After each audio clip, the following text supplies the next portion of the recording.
Hello, hello, hello.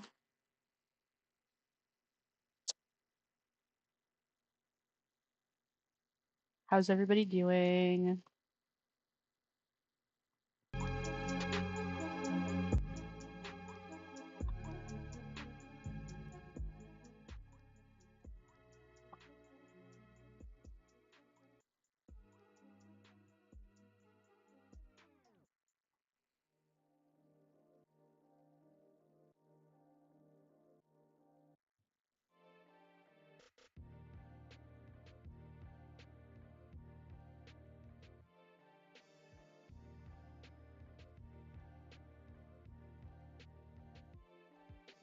Slight mic static? Hmm. I don't know if I can help that right now.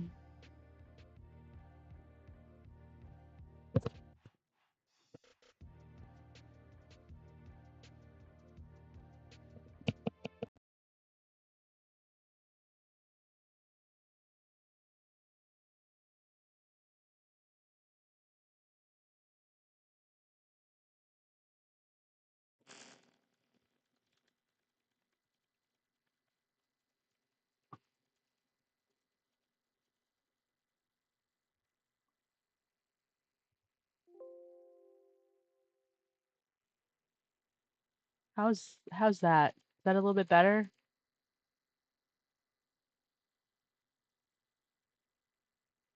Tripping balls in the 7-Eleven bathroom. There we go. That's not good. Why in the 7-Eleven bathroom?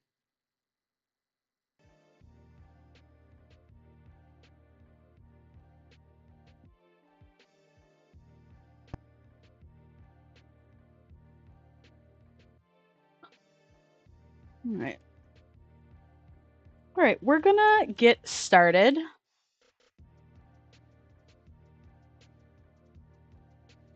think. Oh, that is. Bruh. I love when things save.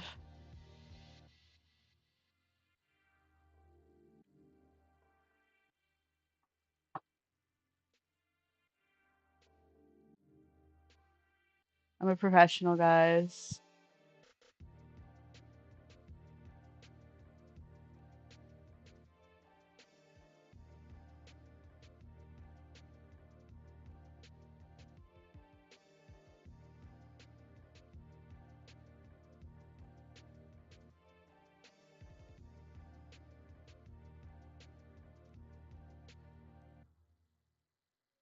You know what? The thing is that that might come up, actually. That might be part of the conversation that we have. Um, Not exactly, but yeah. Why is my little guy? There he is. Sweet. Okay, we're all good. Happy Father's Day. Yeah. If you have a good relationship with your dad, you know, I hope you're having a good Father's Day.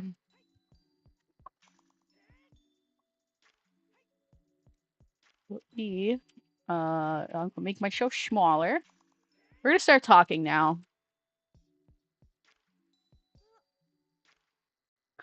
All right. I'm gonna get out my handy dandy notepad. We're gonna kind of tackle this like last week's topic.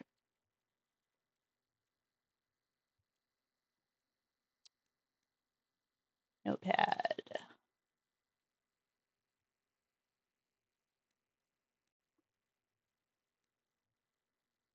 I'm gonna bring this over here to my little screen so that I can read it easier.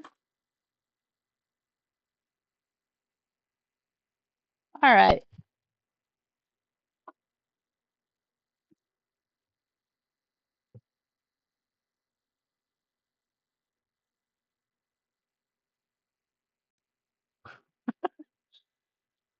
All right. What if your dad is a bear, though? Have you ever thought of that?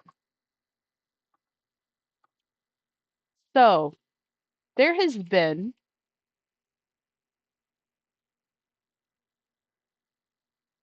if anybody is aware of this.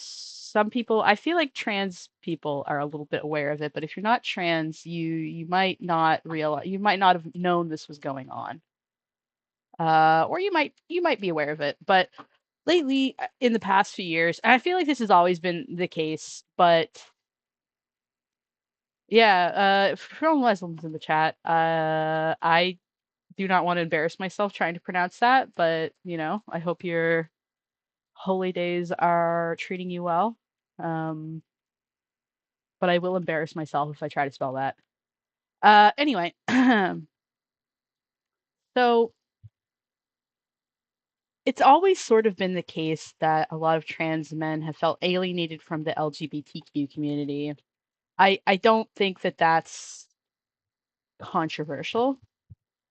However, what is controversial is if that feeling and if complaining about that is valid, um, if it's something that's warranted. So we're kind of going to go through similar questions as we did last week, and we're going to ask, what does this mean? Who is saying this? Why are they saying it? All right. And the question is, are trans men and masks alienated from the LGBTQ community? I think this is a good start for the conversation that we want to have today. So for those of you that don't know, hi, I'm Krim. I'm a transgender man, and I do feel this way. So and I have been speaking about this issue for about four years, maybe five, a little bit longer. I was starting to become aware about it 5 or 6 years ago, but I didn't really start talking openly about it until 4 years ago. Um, I have gotten into some heated debates about this, both online and in real life. Um, so I am definitely biased. I'll be the first to admit that I am biased in this conversation. But I will try to think and speak of it. I'll try to speak and think of this rationally and intellectually, even though admittedly it might be a little difficult for me because of those biases. Just for full transparency, I think it's important when we're having conversations like this, we're very transparent about our biases, so that the people that are listening to us speak um, can kind of filter that through how they're listening to us. So, and my pronouns are he, him, just so everyone is aware. But I think most people know by now. So, are trans men and masks alienated from the LGBTQ community? So what does this mean when somebody asks this question? Um, in my, and again, this is just our first initial reaction to the question. And for me, again, you might have your own interpretation of this question, but to me, what it means is, and you can write your own notes and say how you feel. I very much encourage you to follow along in your own notepad while we're doing these. But so, what does this mean to me? You might have a different answer. But for me, it means do trans, and we're going to use trans masks because I feel trans mask is an umbrella term for trans men and like masculine non-binary people. So I'm going to continue to use trans masks in that way. Just so everybody knows. So do trans masks feel safe, like they can be themselves, like they can be vulnerable, and that they are supported by the broader LGBTQ community. And notably, what about the trans community? What about the broader trans community? I think that's what that question means for me. Again, you might have a different answer, but that's what that question means to me. And who's talking about this? Who's talking about this question? I would say that obviously trans men, masks, non-binary people, trans women, and cis women. I don't notice personally a lot of cis men talking about this conversation. And I feel like there's a huge division in this conversation. I feel like there are quite a number of trans women on the side of like saying, yes, trans masks are alienated. But I feel like there's a non insignificant number of them that um, don't really like it. You know, they don't like this question. They don't like that trans men are talking about this. And we'll get into the why later. Um, I feel like cis women are the ones that push back against this the most. The audio's a little choppy. That's interesting. Let me see if I can do something about that.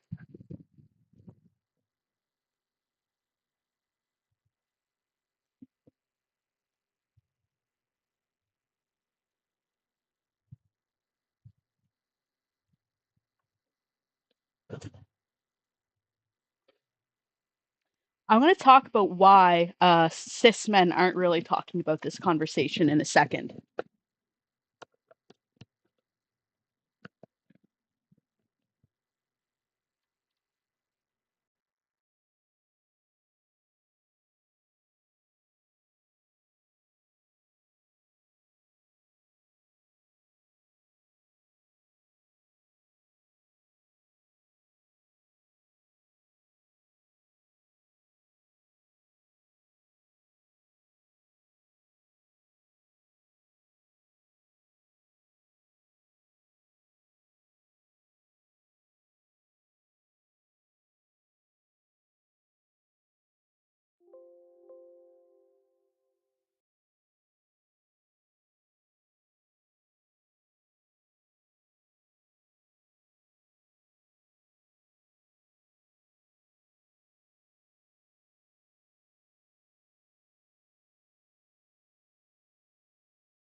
How are we doing now? I think this is kind of, unfortunately, my headphones are being a little weird today. But this is unfortunately how how I'm gonna have to sound this time. I don't know what's going on. I need an analog mic, I think. I have one, but it's not very good. But I'll get an analog mic and hopefully it'll be a little bit better in the future. Um, so, yeah, we're gonna go through the last question. Why are they saying it? So, why are trans men talking about this? Um, I would say it's because however valid their feelings are, trans men feel like there is truth to this. You could go under a bad faith assumption and say that trans men and trans masks are only saying this because um, a lot of the rhetoric you hear is because they want male privilege or they hate trans women or something like that. Like that's a very common thing to say, but I think that it's not accurate. I think that's unfair. I don't think the majority of people talking about this are saying it for that reason. Um, why is there pushback against it?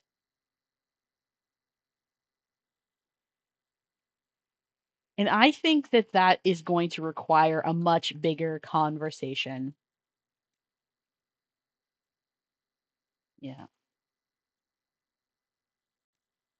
We're not, in fact, allowed to be vulnerable and open without getting harassed and ostracized. Yeah.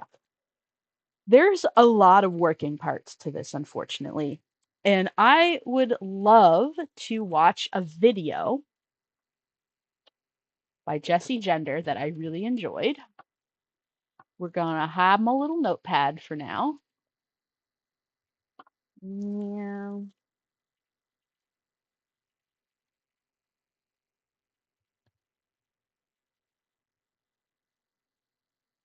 Big part of it is erasure. They insist anyone is masc is privilege. Also seems like there's a lack of trans men in media as well. Yeah. So we're gonna watch this video. Oh, oopsie daisy. By Jessie Gender. The title of the video is How We Talk About Trans Men. We're not gonna watch the whole. I don't know if we're gonna watch the whole video, but we're gonna watch it. I like this video. This stream will have Collins, absolutely. I am going to be accepting Collins from people over Discord. If you're interested, in that, you're welcome to hop in line. My Discord is in the description.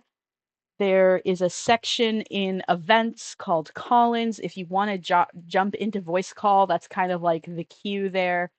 You can jump in there. Just message me when you joined the queue, like message the like send a little message, like click the speak bubble or open chat and just say that when you joined the queue so that I know who joined in what order and I will start taking calls. How long will the stream be? I'm not sure. Usually these streams run for a couple hours. But yeah, please join the Discord and jump into the queue so that I can take Collins when it gets to that place. But yeah, usually these streams last like 2, sometimes 3 hours longer, depending on how long the stream is. I'm not doing anything else today, so just kind of letting it happen. All right, so we're going to talk about this. I am going to speed her up a little bit. We'll go. She's very well spoken, like she's very like clear, so I feel like I don't have to play that speed. Let's go 1.75.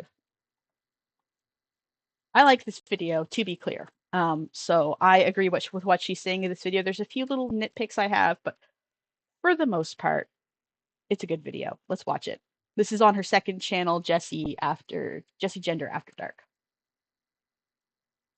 Doing well. So for today's video, I kind of want to talk about a criticism that I saw going around, specifically against me and my recent video on Barbie specifically, that I actually think is really worthwhile, and I think getting to a blind spot that I have, that I want to kind of discuss openly and talk about my blind spot and how I can do better to address it, as well as my kind of feelings about the criticism itself. Before I get started on this, I just want to say that this is something that I am ruminating on, and part of the reason that I'm addressing it in this way is because I actually do want to hear folks' thoughts on this, because quite All right. So I really appreciate Jesse. I really appreciate the spirit that Jesse is. It's a little quiet. All right. Oh yeah, it is a little quiet. Crank her up. I really appreciate the spirit in which Jesse is approaching this. A mistake was pointed out to her, and she is addressing it, and I appreciate that. Um,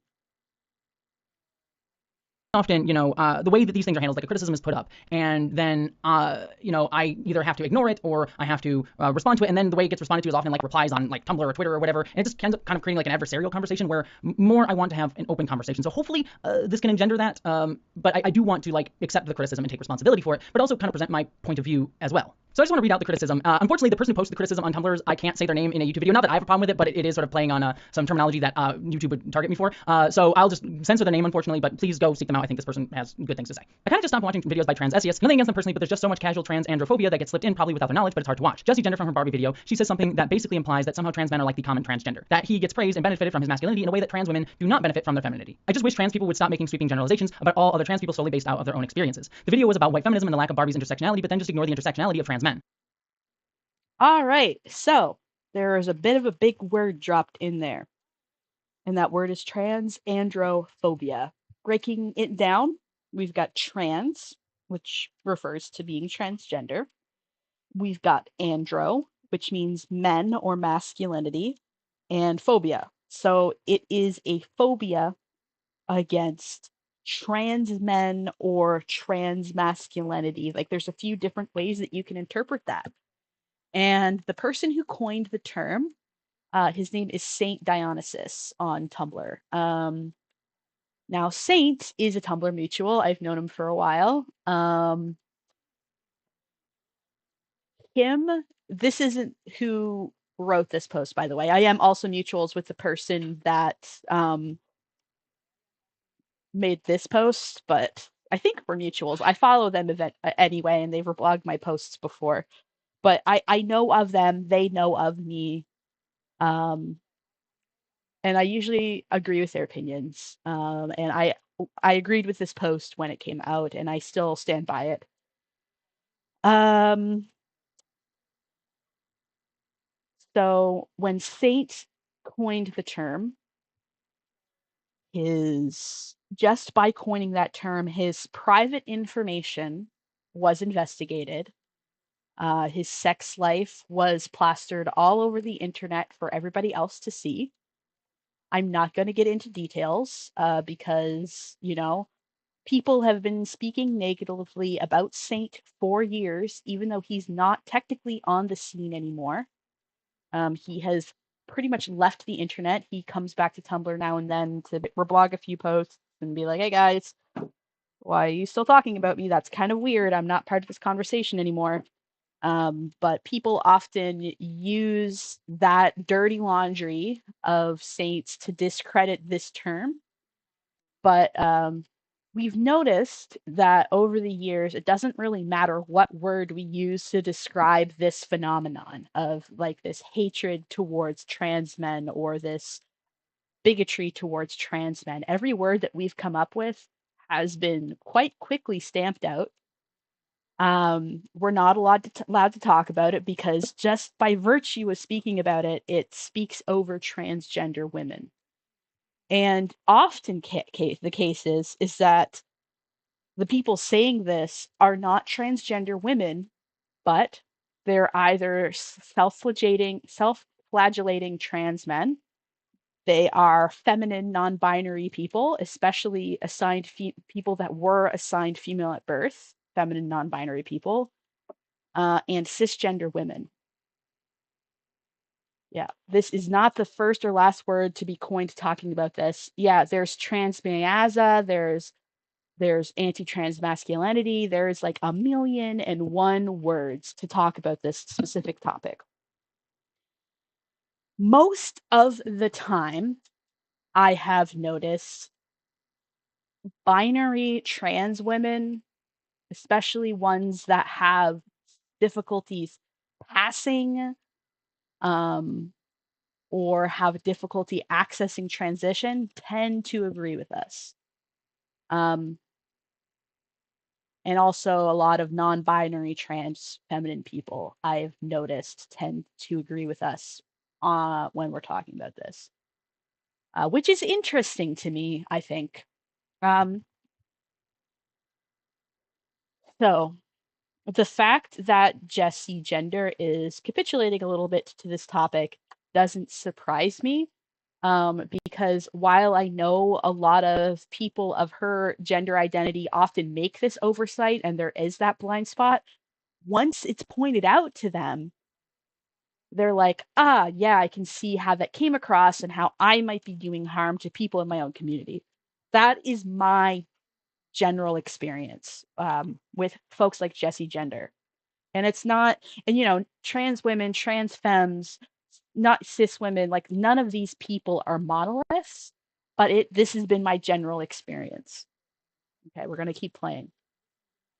For anyone wondering, the part with the trans andronophobia is around the 1:39 an hour and 39 minutes in mark. And I'm going to just play the clip for you. Trans people generally, and trans women and non-binary folks especially, have a long history of being attacked because we directly point out how the binary dichotomy that we exist within is not only bullshit, but the desire to exist within a power hierarchy based on that dichotomy is not the end goal for any of us. We rupture that concept because non-binary people, trans men and trans women, specifically choose to work against or ignore the incentive for power through gendered means. But by doing so, we often get attacked even by those who are supposed to be supportive of us because we are attacking the status quo that lets them live in luxury. This is, how can I put this, not cool. I take issue with her implication that trans men have the desire to exist within a power hierarchy and that they are less attacked. Do you see what I mean? It's these little statements, casual. In the next part, a few seconds later, she adds trans men back, saying that trans women, non-binaries, and trans men fight against the system or whatever, but why are they excluded from the first part? So being honest, I kind of have mixed feelings about this criticism, but it does get to the heart of something that I think I can be better about addressing. Being honest, my initial feelings upon seeing this criticism was I kind of balked at it because my thinking is that my statement does include trans men. In fact, I remember when I was writing the script for Barbie and I was writing that line, I specifically said trans people generally because I wanted to make sure that I included trans men. I specifically worded it that way to include trans men because trans men, by relation to being trans, break the rigid gender structures of our society, quite literally also breaking binary gender assumptions that our society has, and by doing so, push back against the binary, as I say in that video. And the reason that I put the emphasis in that sentence upon trans women and non-binary folks is because non-binary people, in my mind, quite literally do not fit into the cis-normative world's attempts to define people in binary structures. Non-binary people can be femme or masc or anything under the sun that doesn't even align with how we think about binary within Western cultural conceptualizations. I mean, I myself am a femme non-binary person. I do present more femme, I've gotten, like surgeries and I take estrogen to present myself in a more femme way, but I do sort of slot myself into thinking about myself as non-binary. And there are masc non-binary people as well who do something similar, but then there are non-binary people who don't conform to any of that bullshit that we think about in our society or don't conceptualize themselves in any way like that, even if other people outside would try to fit them into a masc or femme box. And as a result of all of that and just being able to think about their gender, our gender, in that way, kind of ruptures that binary structure just by. I'm gonna let her. I'm gonna play this back in gender, but in a second. But this is one of my big criticisms for this is that she's getting defensive. She's not being aggressive about it. I think Jessie Gender is great. She's a very thoughtful, intelligent woman person. I'm not sure if she considers herself a woman. Anyway, she's a very thoughtful person. And I respect her a lot and I like her media takes. She does the kind of theatrical thing sometimes that I don't really like in videos, but that's just my personal taste. But in general, I like her discourse. I respect her opinion. I respect her as a person. I think she's really cool, even if not all of her videos are to my specific taste. That being said, I have noticed that when femmes and women get told, hey, something you did hurt me, and you are a man or a masculine person, um, people get really defensive, especially like feminine and women and feminine people get really defensive when you say that you hurt me. Pretty sure she said she's a woman. Okay. Um, in either case, I notice that this is the common reaction of defensiveness. It's like, well, but I didn't mean, and I just wanted to put a focus on trans women and non-binary people. But it's like, why put that? Why make that like an especially statement at all? You know what I mean? By saying especially, you are putting a focus on, you're taking focus away from trans men in that, you're saying that, well, they're kind of it generally do that, but trans women and non-binary people experience this more when um, I don't think that's the case. And I think that one of the biggest issues that trans men face is that it is perceived that trans men become trans men as a grab for male privilege. That is the trans masculine caricature, right? That we are girls that are trying to run away from misogyny and oppression and start pretending we're men. And I think, even though she did not intend to, I think that by virtue of saying especially trans women and non-binary people, she is implying that this is true. I don't think in bad faith, mind you, but she is, there's this insinuation that masculinity is more desirable. Therefore, trans men transitioning to men is understandable. Like, it's like, who wouldn't want to do that? But obviously, um, we're going to talk about this later, but trans men are men that are often do not get access to male privilege. And that's going to turn a few heads, I understand. Like, people push back about that a lot, but just keep that in mind. The very overt nature of being non-binary. Like being non-binary quite literally breaks binary structures of our gender assumptions. And then I go in and put more emphasis on trans women as well, because trans women and often femme non-binary people, because again, non-binary people who present in femme ways are often slotted into the trans women role, even though they don't necessarily think of themselves ourselves that way. Trans women are seen as lowering themselves on the power hierarchy. Like the whole video Yep, Barbie is talking about how exactly. So she's like, oh, well, you're blowing yourself on the hierarchy if you are assigned male at birth and start living as a woman. But trans men also, despite the accusation that we're trying to access male privilege, we often get lowered in that gender hierarchy from cis women who are, here's my opinion, uh, cis men kind of exist at the top, especially like cis, like straight passing, like masculine men kind of sit at the top of the gender hierarchy, and then like cis women kind of sit underneath that, and they help to uphold misogyny. And then underneath that, on the ground, kind of struggling for our lives, is trans people. Have you watched any of Shoe on Head's videos? Not in a long, long time. I do not like Shoe on Head. Um, I am not a big fan of Shoe on Head at all. And in fact, like, I'm very dismissive of Shoe on Head, and I don't want to watch any of her videos. Maybe one day I will for stream, but like debate bros just drive me crazy. Like Vosh and Xander Hall and Shoe on Head. Like, I can't stand them. Like Brett, what's her name? Like, I can't with those kind of people. Like, there's not really a useful conversation to have about them, I think.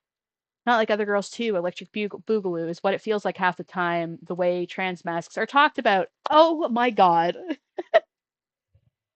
Oh boy. I'm going to show you a fun little Tumblr post that was made about me.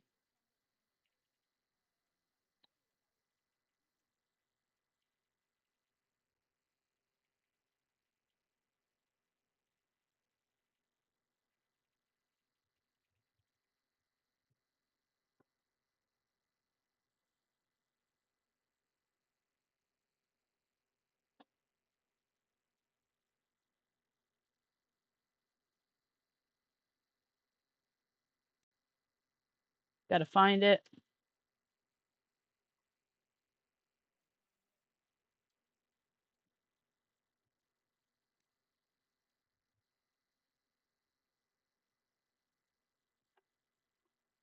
No, it comes up in the app. I might have to send it to myself just so that I can show it. Um,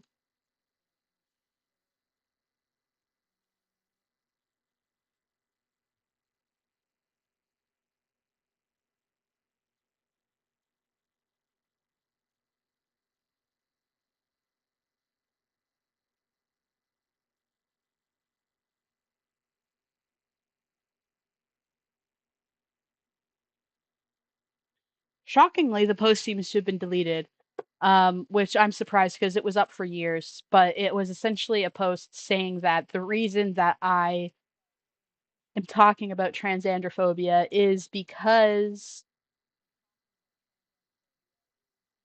I was an N-log and I hated girls and like I thought that the popular preppy girls trying to be nice to me were like bitches and I was just being really misogynistic. So it's been interesting. It's always been weird as hell to me that this is even a debate. Trying to claim any trans people have some sort of societal privilege in this day and age is wild to me. Yeah. Sean Head isn't even that convinced with the subject she's talking about. Yeah. Um, all right. So, not to get distracted from Jesse's video, but there is one part that I want to get to with her. I think the reason that this tends to happen to is because there's this perception that the experience of a trans man and the experience of a trans woman has to be opposite.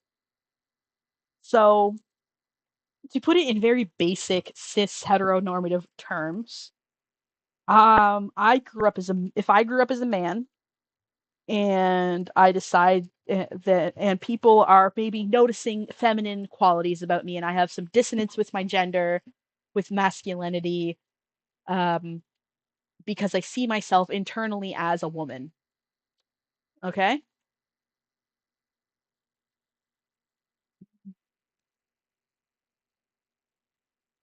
She went ahead and Blair White had me thinking I wasn't trans when I was younger. I don't look unfondly of them in respect. Yeah. Um, So if it, yeah, so say I am a trans woman, but like I haven't come out yet. I've been living as a man and I've enjoyed some male privilege, but people can kind of tell that I'm not fitting in. I feel, this dissonance with my gender and coming out as a trans woman and starting to live more femininely, I just noticed that my impression gets more and more intense, especially if I'm still visibly a trans woman. And even though I might pass as cis someday, I will still experience misogyny.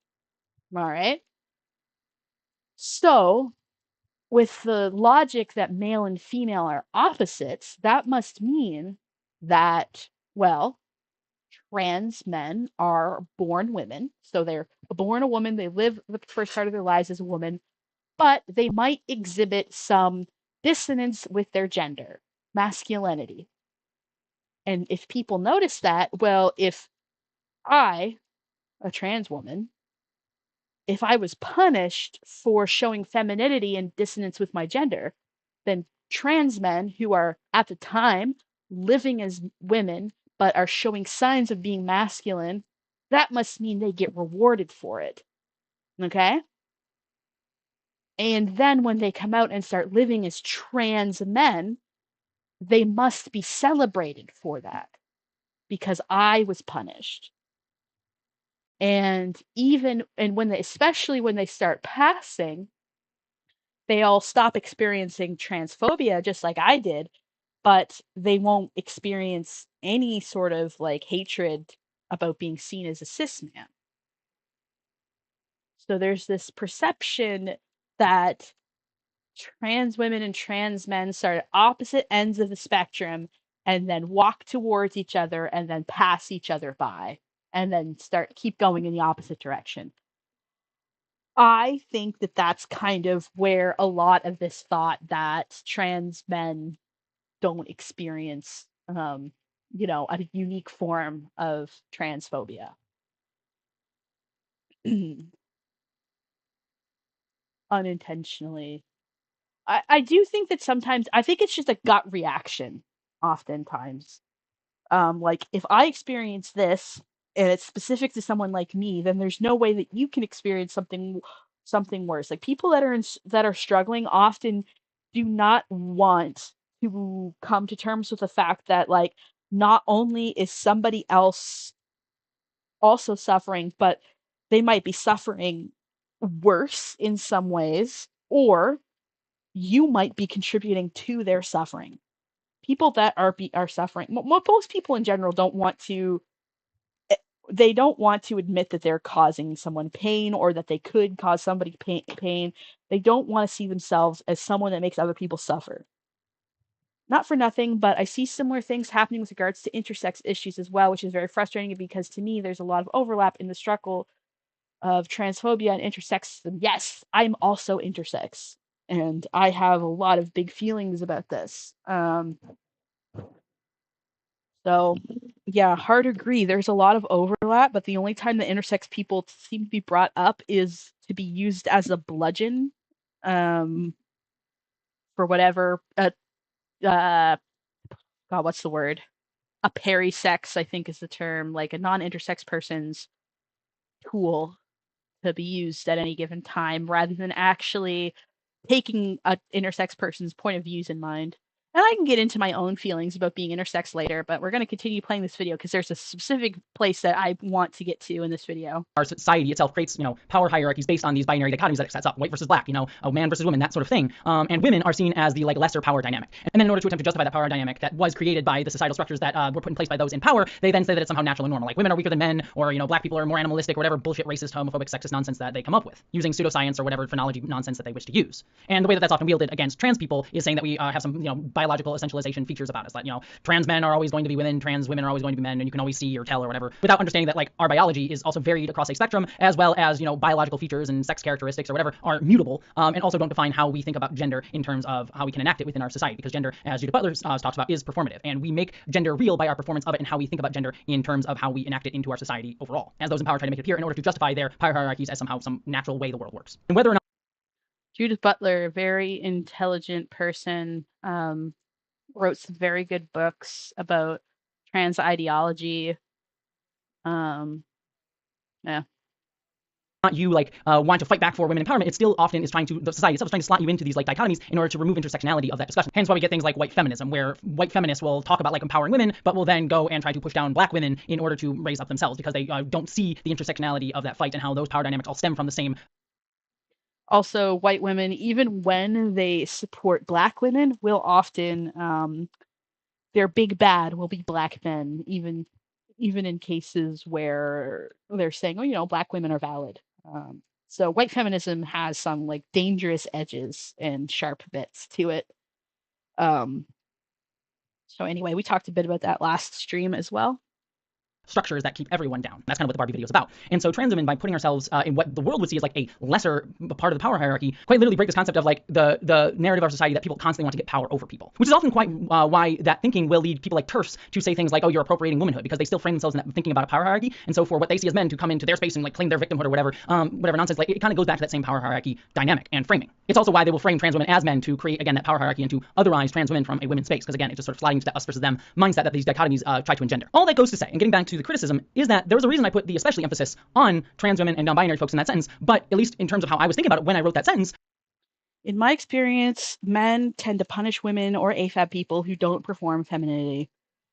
You want to know something even more awful and incredible in like a just an awestruck kind of way? Is that women do this too. Women punish other women and assigned female at birth people who don't perform femininity.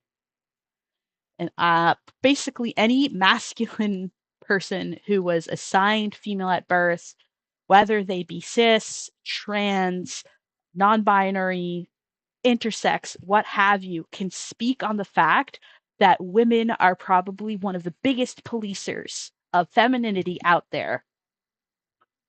Um, I have noticed. You often don't get punished the same way by men unless you're in a romantic relationship with them, or they are, like, yes, they do punish you, but it's in a different way. Most of the vitriol that I have experienced about my transness and my masculinity in particular has come from women. Not to say I haven't gotten harassed or bothered.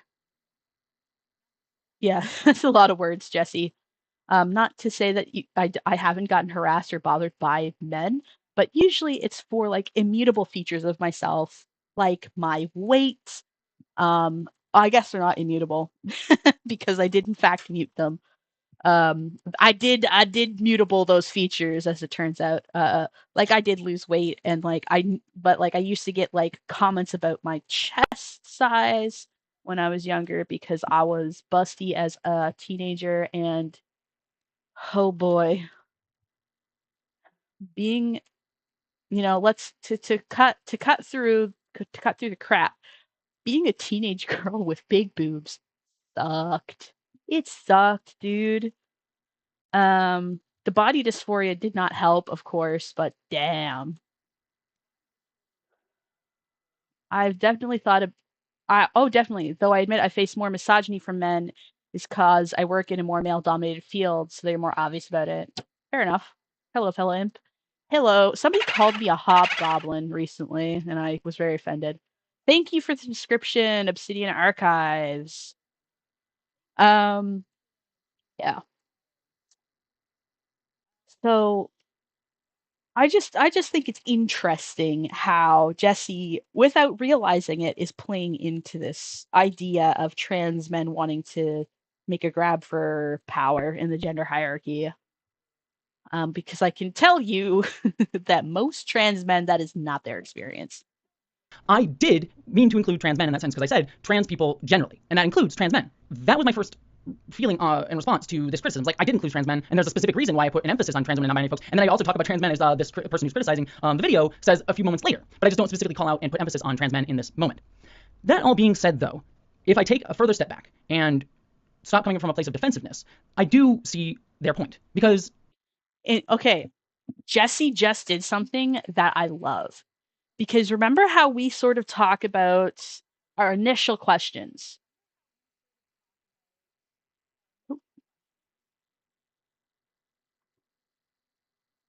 Our first question is always, you know, what does this mean to me? And I will, you know, what does this mean to me?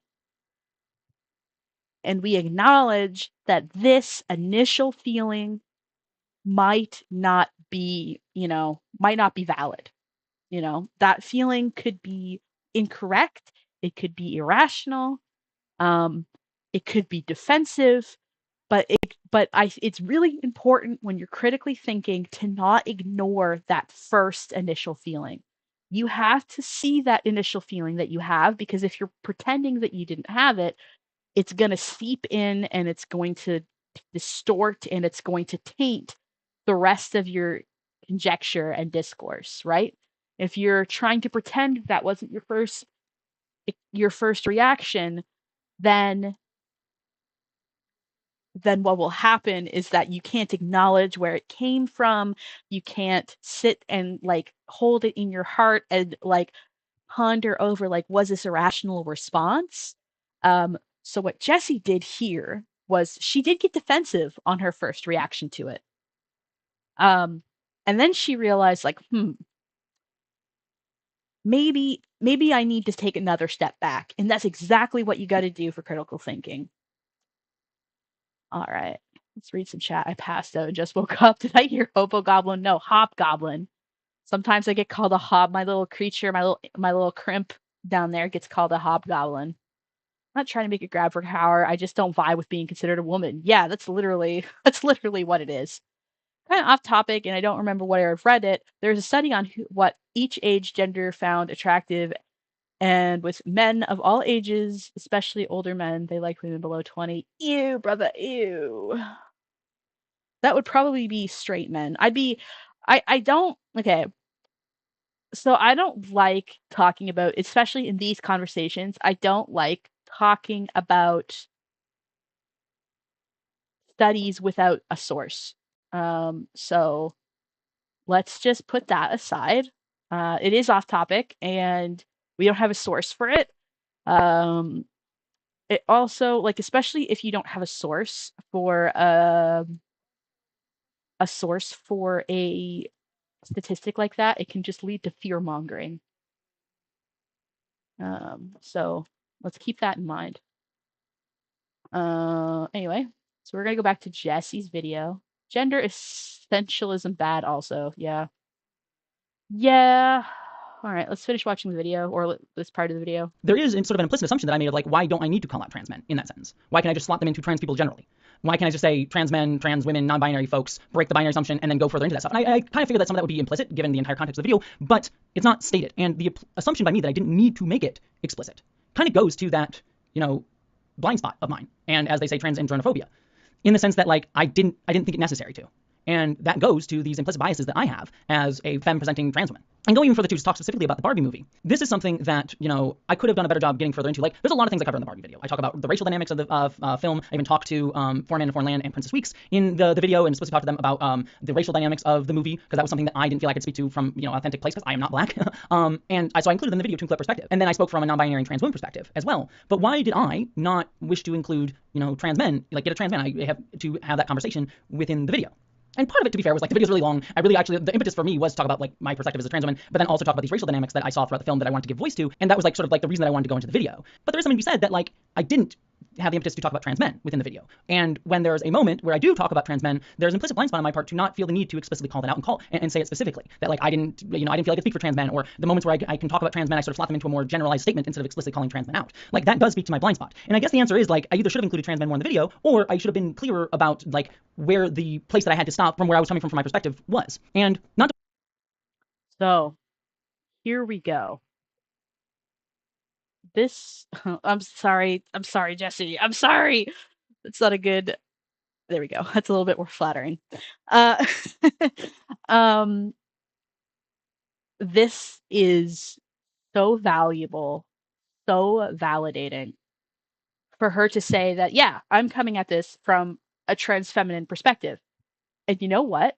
That's absolutely okay. There's nothing wrong with that. There is nothing wrong with a trans woman coming from a trans woman's perspective or a trans femme's perspective. I think that's all you can speak on if you're trans feminine. However, again, as she said, and she admits, it's like, yeah, I thought it behooved to get a racial perspective, like the perspectives from some black women slash I think one of the people she mentioned is non-binary feminine as well. But she didn't, and she thought that was important, but she didn't think it was important to get the perspective from trans men. And she realizes that, and it's part of her blind spot. And even though Jessie is a very like she's a good faith actor and she's acknowledging her mistake, it's such a common mistake to make. Let's continue watching. not to play defense of myself, but it's something that I'm trying to get better about. I mean, I hope I've shown throughout my videos that I've been trying to bring in more voices from other communities to have a say in the sort of more broader generalizations that I'm talking about in my videos, because what I'm finding is that I feel a need to talk more about intersectionalities around issues rather than just talking about issues from my perspective alone, because there are already so many wonderful, great video essayists, especially coming from trans women perspectives. And not to say that I can't have something valuable to say from that perspective, I feel like I often do, but that I do feel that there is a missing piece in our space about talking about the intersectionalities of that. And I feel that often, a blind spot for me is not always including trans men in that conversation. I do have many wonderful trans men creators and friends who do great work that I can put in videos more. And that being said, I do try to include folks like the wonderful Swolesome, who is a fantastic trans man creator. I've had him in a few of my videos. He is often a script reader for a bunch of my videos. And that's not to say like, look, I have a trans man reading my work, so it's totally okay. It's more to say, no, the opportunities are available to me to be able to be more inclusive of folks, especially trans men. And sometimes I take that opportunity, but not all the time. And the times that I don't, which is fine, which I do think is fine to a degree, depending on how you write the thing, but it is notable when I am not doing that and then don't take the time to make that clear when there's a moment that a intersection with trans men could come up. And that's something that I need to be way more cognizant of. I fully and completely agree. And also on this note, by the way, I should also call out Swolesome's really great video, I Screwed Up on the Internet, where he talks about not only like taking ownership for making a mistake in your work, but also talks about actually something very similar to this discussion of like trans men and how we talk about trans men within videos on YouTube and video essayist spheres. So please go check out that video because it is really, really wonderful. And moving on from that, and to take responsibility and ownership of that too, is, there were some people in the comments of the video that saw this criticism and then came to the video too. Let's see. I'm disappointed at a comment about an hour and 30 minutes into the video. I've said this before, but you really like excluding trans men from really real trans people, huh? And another one. It feels like a tad insulting for you to put trans men, masc individuals as the people that conform to the binary dichotomy and not challenge it by wording of that. Also, the conflating of trans women and non-binary. Also, Almost calling non-binary people woman light is a bit suspicious. Not all non-binary people are femme. Trans people in general fight against the gender binary. The erasure of masc folks is damaging to the discussion of the community. Comment on the video that said stuff like, "Oh, you don't see trans men as like real trans people." And I'm not gonna even like defend myself on that, because the end point of the day is, while my intention was not that to make someone feel that I didn't include trans men as trans people, the effect was that I made some trans people feel that I didn't see them as full trans people by my exclusion or not directly calling them out, and that sucks. That's on me. I take ownership of that, and I apologize earnestly and honestly. And that all being said, it really is important to talk about how trans men do get wrapped up into these discussions of power hierarchies, because quite often trans men are suffer often in silence or in less visible ways, because our society tends to focus on the more sensationalized ways trans women are attacked. Trans women are very much under attack in a lot of ways by TERFs, by a lot of laws that also include trans men and non-binary people. But like a lot of the media focuses on trans women, and the hyperfixation and fetishization in both sexual and newsworthy ways of trans women does leave a lot of trans men not discussed. And trans men are quite often infantilized, made to be seen as like having no power in a situation, are quite often infantilized, talked down to by not only transphobes but also trans people. And there's also a lot of attempts by like TERFs and transphobes to like claim trans men. I mean, look at the way that Elliot Page was treated. You saw so many like turfy lesbians saying, "Oh, we lost one," when Elliot Page came out as a trans man. And you see that like across the board with trans men. It's like, "Oh, you're not really. Oh, you're just like," even J.K. Rowling in her essay, her very transphobic essay, so I was like, "Oh, I see these trans men who are lost and confused and just they just want to escape womanhood without like actually recognizing, like, no, trans men are men. They're not trying to escape womanhood. They're being themselves." And this sort of like denial of their identity, this infantilization of them, can often lead to not only mental health harm but like lack of access to medical care. And this happens not only within like transphobic spaces but within trans spaces and queer spaces as well. It happens continually. Just as there is generalized transphobia you can find within queer spaces, you can find transgender phobia towards trans men within queer spaces and even trans spaces as well. And all of that goes to things like transphobia and misogyny. And that's not to say that trans men are women, but the place that these sort of infantilizations come from, or the diminishing of trans men's identities, comes out of misogyny. The person who is enacting those bigotries views trans men as women and is thereby viewing their identity as somehow less than or not real, or questioning them and their validity as men, as well as transphobia generally that we have in our society, coming out of the creation of gender dichotomies that come from this sort of misogyny and trying to place women as secondary, that itself is born out of things like colonialization and racism, because everything connects, as I talk about in the Barbie video. And that ties into this whole discussion of how our society places people into these dichotomies and power hierarchies and things like that, that I could have discussed further in the Barbie video. And so that is something that I could have better focused on. Because when I do things like place the emphasis on non-binary people and trans women, while I do have my reasons for having done so and not explicitly calling out trans men as well, it does play into that very power dynamic that I was talking about, right? And that by no means was my intention, and I was trying to draw attention to the like more explicit ways that non-binary and trans women break these power dichotomies. It does leave that implication that trans men's issues are less important, or that somehow trans men don't want to conform to binary dichotomies, which is not what I was saying, and I don't think the sentence says that, but the exclusion leaves that implication open to interpretation, because it All right. I think we've gotten what we need from this video. It's really good. Like I said, yeah, exactly, your Muse K. The reflection and taking ownership is so impressive. Yeah, I really appreciate Jesse so much. And honestly, my first knee-jerk reaction to the Barbie stuff, I didn't like it. But when I saw this video by her, I already like Jesse. I've liked Jesse for a long time. But this video, I think she became one of my favorite creators. Even though I don't always agree or not agree, well, sometimes I disagree with her takes. And even though sometimes I don't like the style she does stuff in, because I don't really like the hyper theatrical stuff, she became one of my favorite people on this app, on this website, on YouTube. Um, she's such a great gal. She's so, I don't know. I just really appreciate her. And if there's ever a world where she sees this video, I just want to say that, like, Jesse, I love you. You're so great. I really appreciate your ownership and you talking about this. And this video really affected me when you released it in a very positive way. So I just want to say thank you. It's people like Jesse that make me feel safer in the LGBTQ community. So thanks, Jesse. If you ever see this. If you don't, it's fine. So yeah, that was Jessie Gender. Go subscribe to her. Jessie Gender After Dark is her second channel. Um, and I think her main channel is literally just Jessie Gender. She also has a Nebula. She's also a Nebula, I think. And they are generally pretty cool people. But she tends to talk about like Oh, I need to watch this video. I liked the new Doctor Who. Anyway, the point is that she talks like about social issues. She talks about trans stuff. Oh yeah, she was one of the people that James Somerton stole from. Anyway, yeah, so she's cool. Please go watch her. I like her. So I also want to have like a fun little moment. If I could just get my little uh, Firefox. There we go. That is not the window that I want open. Here we go. So we're going to,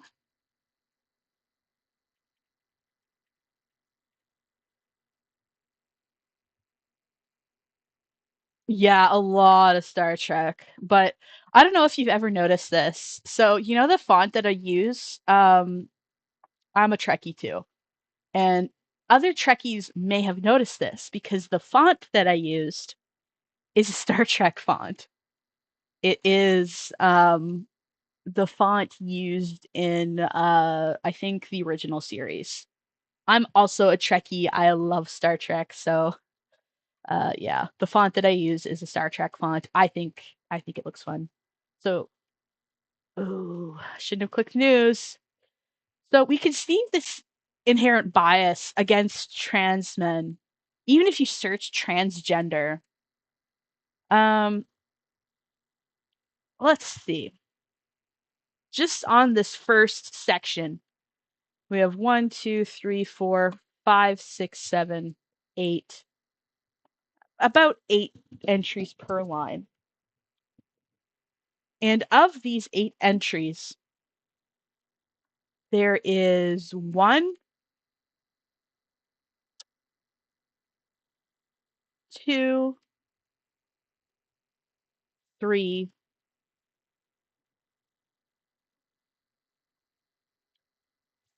four, I think, five, six, six trans men on this page. And of those, only one, yeah, only one of those pictures is exclusively of a transgender man. So, and if we scroll down, it'll be much of the same. You see the odd trans man, like right here, right here, right here. There's a trans, I'm guessing this is a trans masculine person, but he's also with 2 girls. I think this is also a trans masculine person, him too, you know. But most of these people are women.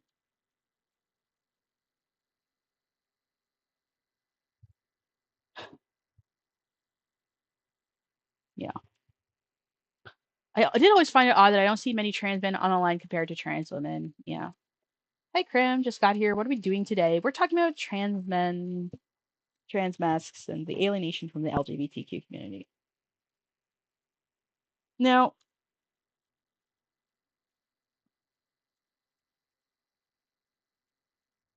I think another question that we might want to ask. Oh, I'm friends with Jessie. I could send it to her if you like. Oh, yeah, if you want to, please do. It's just the first there's just like a first little chunk of the video um if you want that I covered her video. The stream will be kept up. I don't delete my streams. But yeah, if she sees that, I would like her to know that like her making that video is much appreciated. All right. If Okay, so what's the difference between trans masculine and trans men?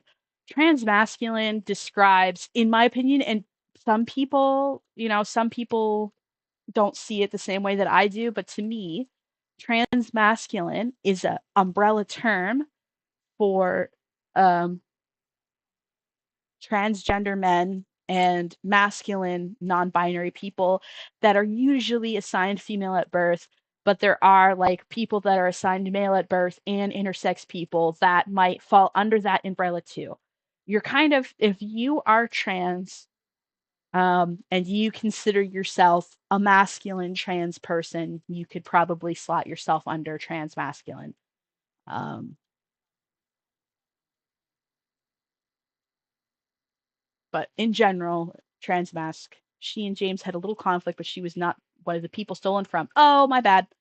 My bad. I did not realize that. Um, yeah, I know that I remember her talking about it, but it's been a while. I don't like the James Somerton stuff. It's kind of cringe. I watched H Bomber's video and a few of her videos on it, and then I just because like I don't want to know. I don't want to know. Um. Anyway, so if there was a trans mask flag, what color would it be? Oh, I've got a perfect answer. You might have noticed this from the thumbnail, but I did put a flag on the thumbnail that I think is a great flag for trans mass people. Uh, there's a few contenders. Flag.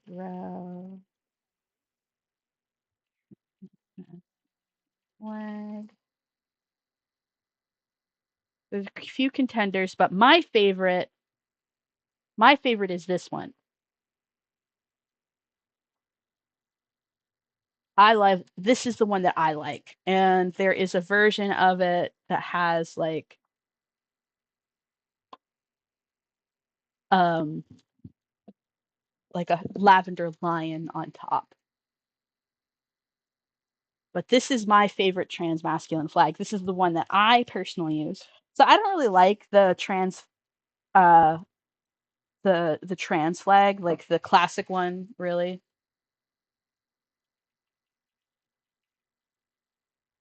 This one.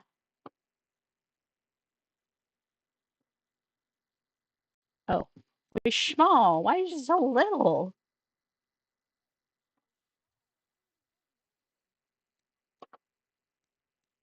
I'm not saying it's a bad flag. Um, but it's kind of feminine, isn't it? And the representation of male as blue and women and female as pink, I've never been a big fan of. I've never liked that. But it's very like babyish and feminine in me. And for like a man who is a binary man, by the way, I'm not non-binary. I'm a man. I just don't like it. I think that this is a lot more neutral. I can be both seen as feminine and masculine. The colors do all mean things. If I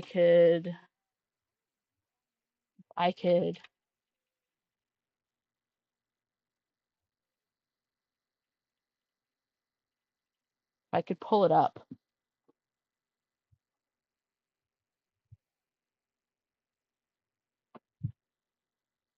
Here we go. So dark magenta,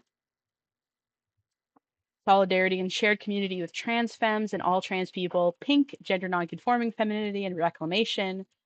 Orange is masculinity and empowerment. White is wholeness, self love, and self acceptance. Have inherent worth and sacredness, transness. Green, non binary, trans masculines, and expansiveness. Turquoise is intersex, trans masks were AMAB, trans mask lesbians, trans mask system members, multigender trans masks, etc., etc. And blue is trans men and healing.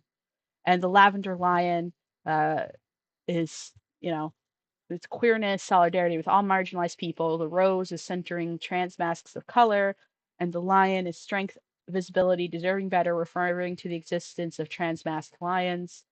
This is an inclusive flag, and anyone who identifies with the trans mask label can use it. Um, yeah. And that was done. I think they're going by a different username now, but like Tumblr user Lavender House, who I'm also mutuals with, but I think they're going with by a different URL now. Um, Genderqueer Pond. Yeah, they're cool. Um, anyway, that's my favorite flag. Do love the colors. Femme presenting. Yeah. Confession. I only like the lesbian flag. I don't hate the others. Just prefer the lesbian colors. That's fair. That's your example is trans feminine but non-binary. Yeah. Personally, while I always like the colors of the pan flag better. This is cool. I thought the only trans flag was the majorly blue with a little pink. Nice to see that there's others. If I get some freedom, I make that pride dragon adopt. I'm not personally a fan of the colors for this one, but I appreciate trying to make a flag that's less pink for girls and blue for boys. Yeah.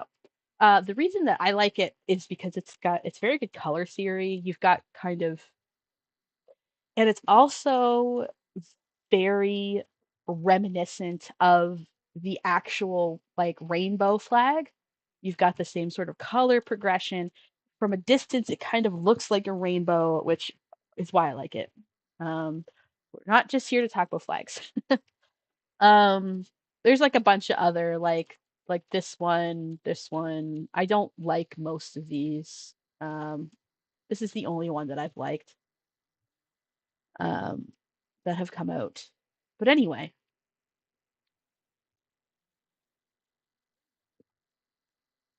so actually, you know what? This is going to be,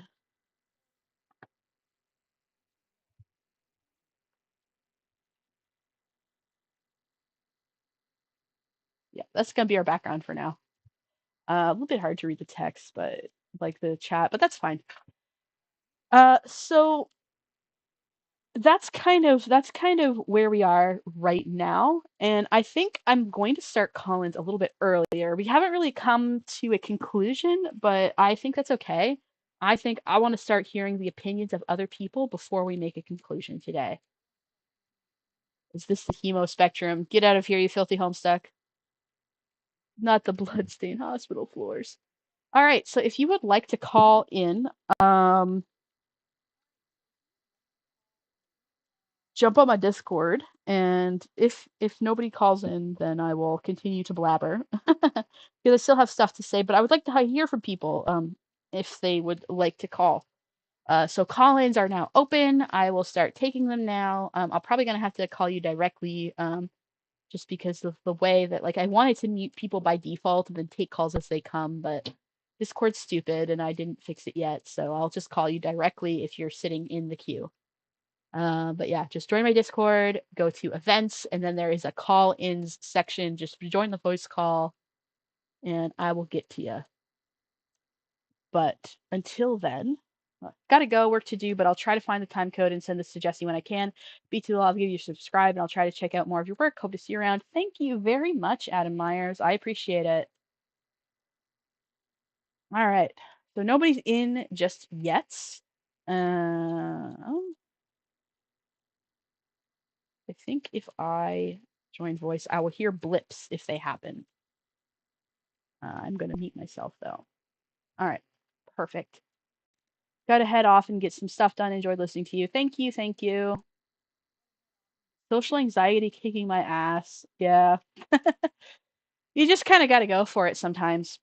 But anyway, one of the things that I'd love to ask people is what's something that people say that just pissed you off immensely about this whole thing? Like what's one like I guess microaggression? We could start with that. We could talk about color theory in the voice chat. No, we're gonna be staying on topic in the voice chat. Um I will pull up a meme that I made recently.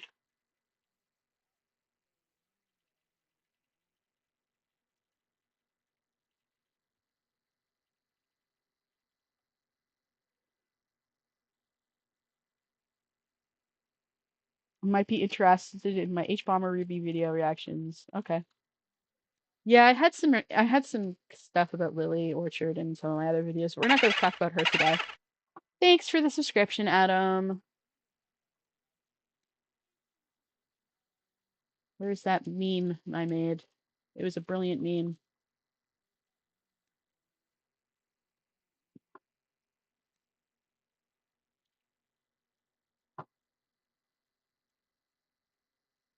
Here it is.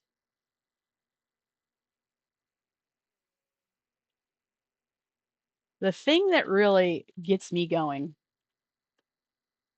is this. Oh, you can't really see it. Dang it. Well, let's just hide my frame for a second. Oh, it's so naked. So whenever somebody says women and femme presenting folks, I don't like that. I don't like that. I don't like when people say that because who knows what that means. I guess the microaggressions, mostly from work, if I may blabber. Absolutely come in and blabber. We could talk about anything as long as it's on this topic. So I feel whenever somebody says like women and femme presenting folks, that can mean anything from like women and trans femmes and feminine,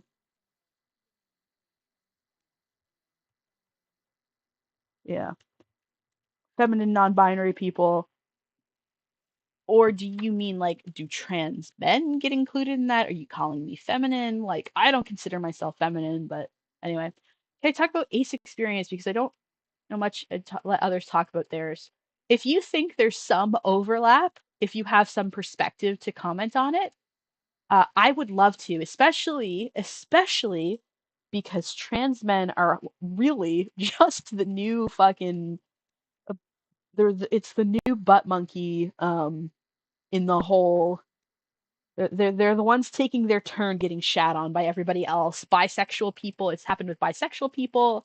It happened with with asexual people. Yeah. So, all right. I've got a call from someone. I'm going to call you directly because things are dumb and stupid. I'm ready. Hopefully things work. It looks like they're working. All right, I'm calling my first caller.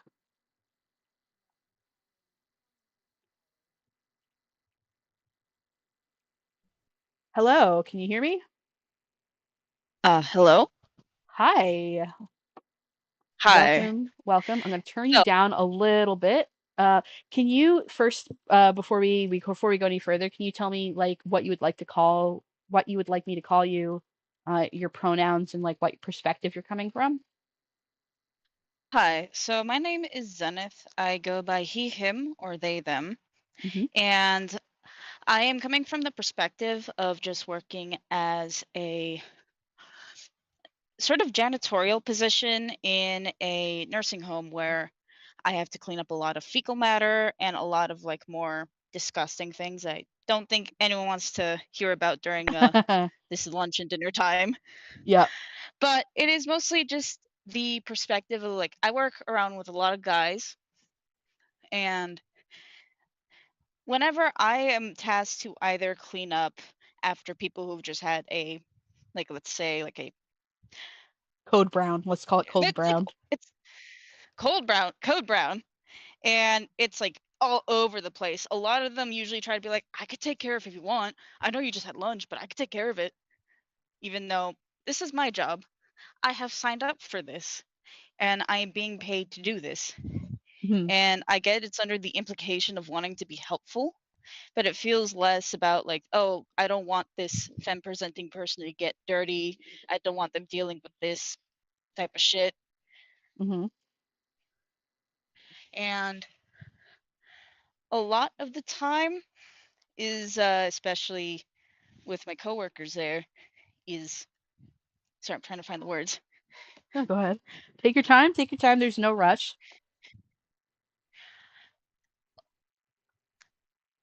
A lot of the time, especially towards a lot of janitorial work with a lot of heavy lifting as well, because work with a lot of machinery with like having to use these giant machines to wash down the floors. You gotta move it, drive it. Sometimes you even pick it up if it gets stuck on something. Yep. And it is always the insistence of like, I should also say I'm also like 5'2", so I am very small. Short So King. whenever they try to see me pick up this thing that is like probably a foot taller than me, they get Yep. all worried. Yep.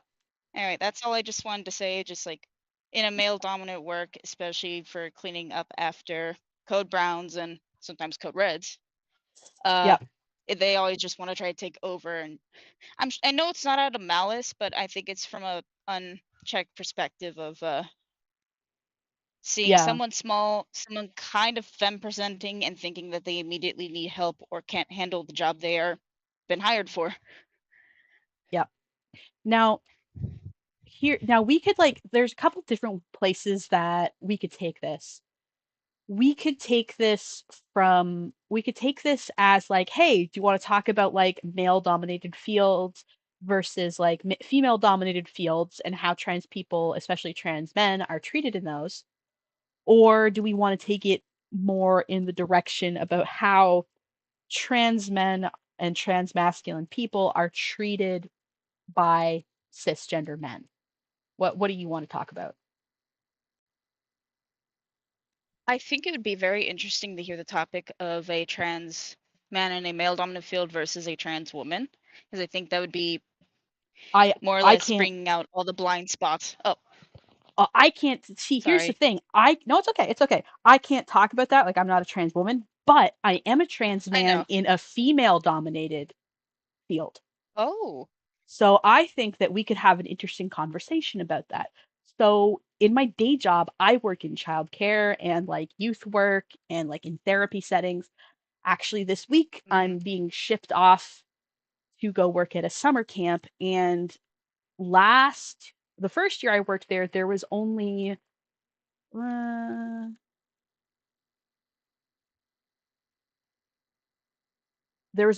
4 other men out of the 30 people that were hired that were in the same position as I am. So 5 men versus 25 women in the same position that I was in. So I think Mm. we could have a very interesting conversation about that, if you would be interested in it. If you would be interested in kind of like, Oh, hey, hanging out and having that conversation just for a while. I would absolutely love to, because Okay. that is a very interesting perspective.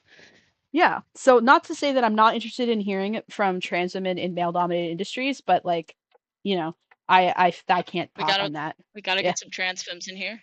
Yeah, I'm definitely taking calls from trans women and trans femmes, but I don't know if how many are actually here. Um, is that still working okay? Yes. Okay, perfect.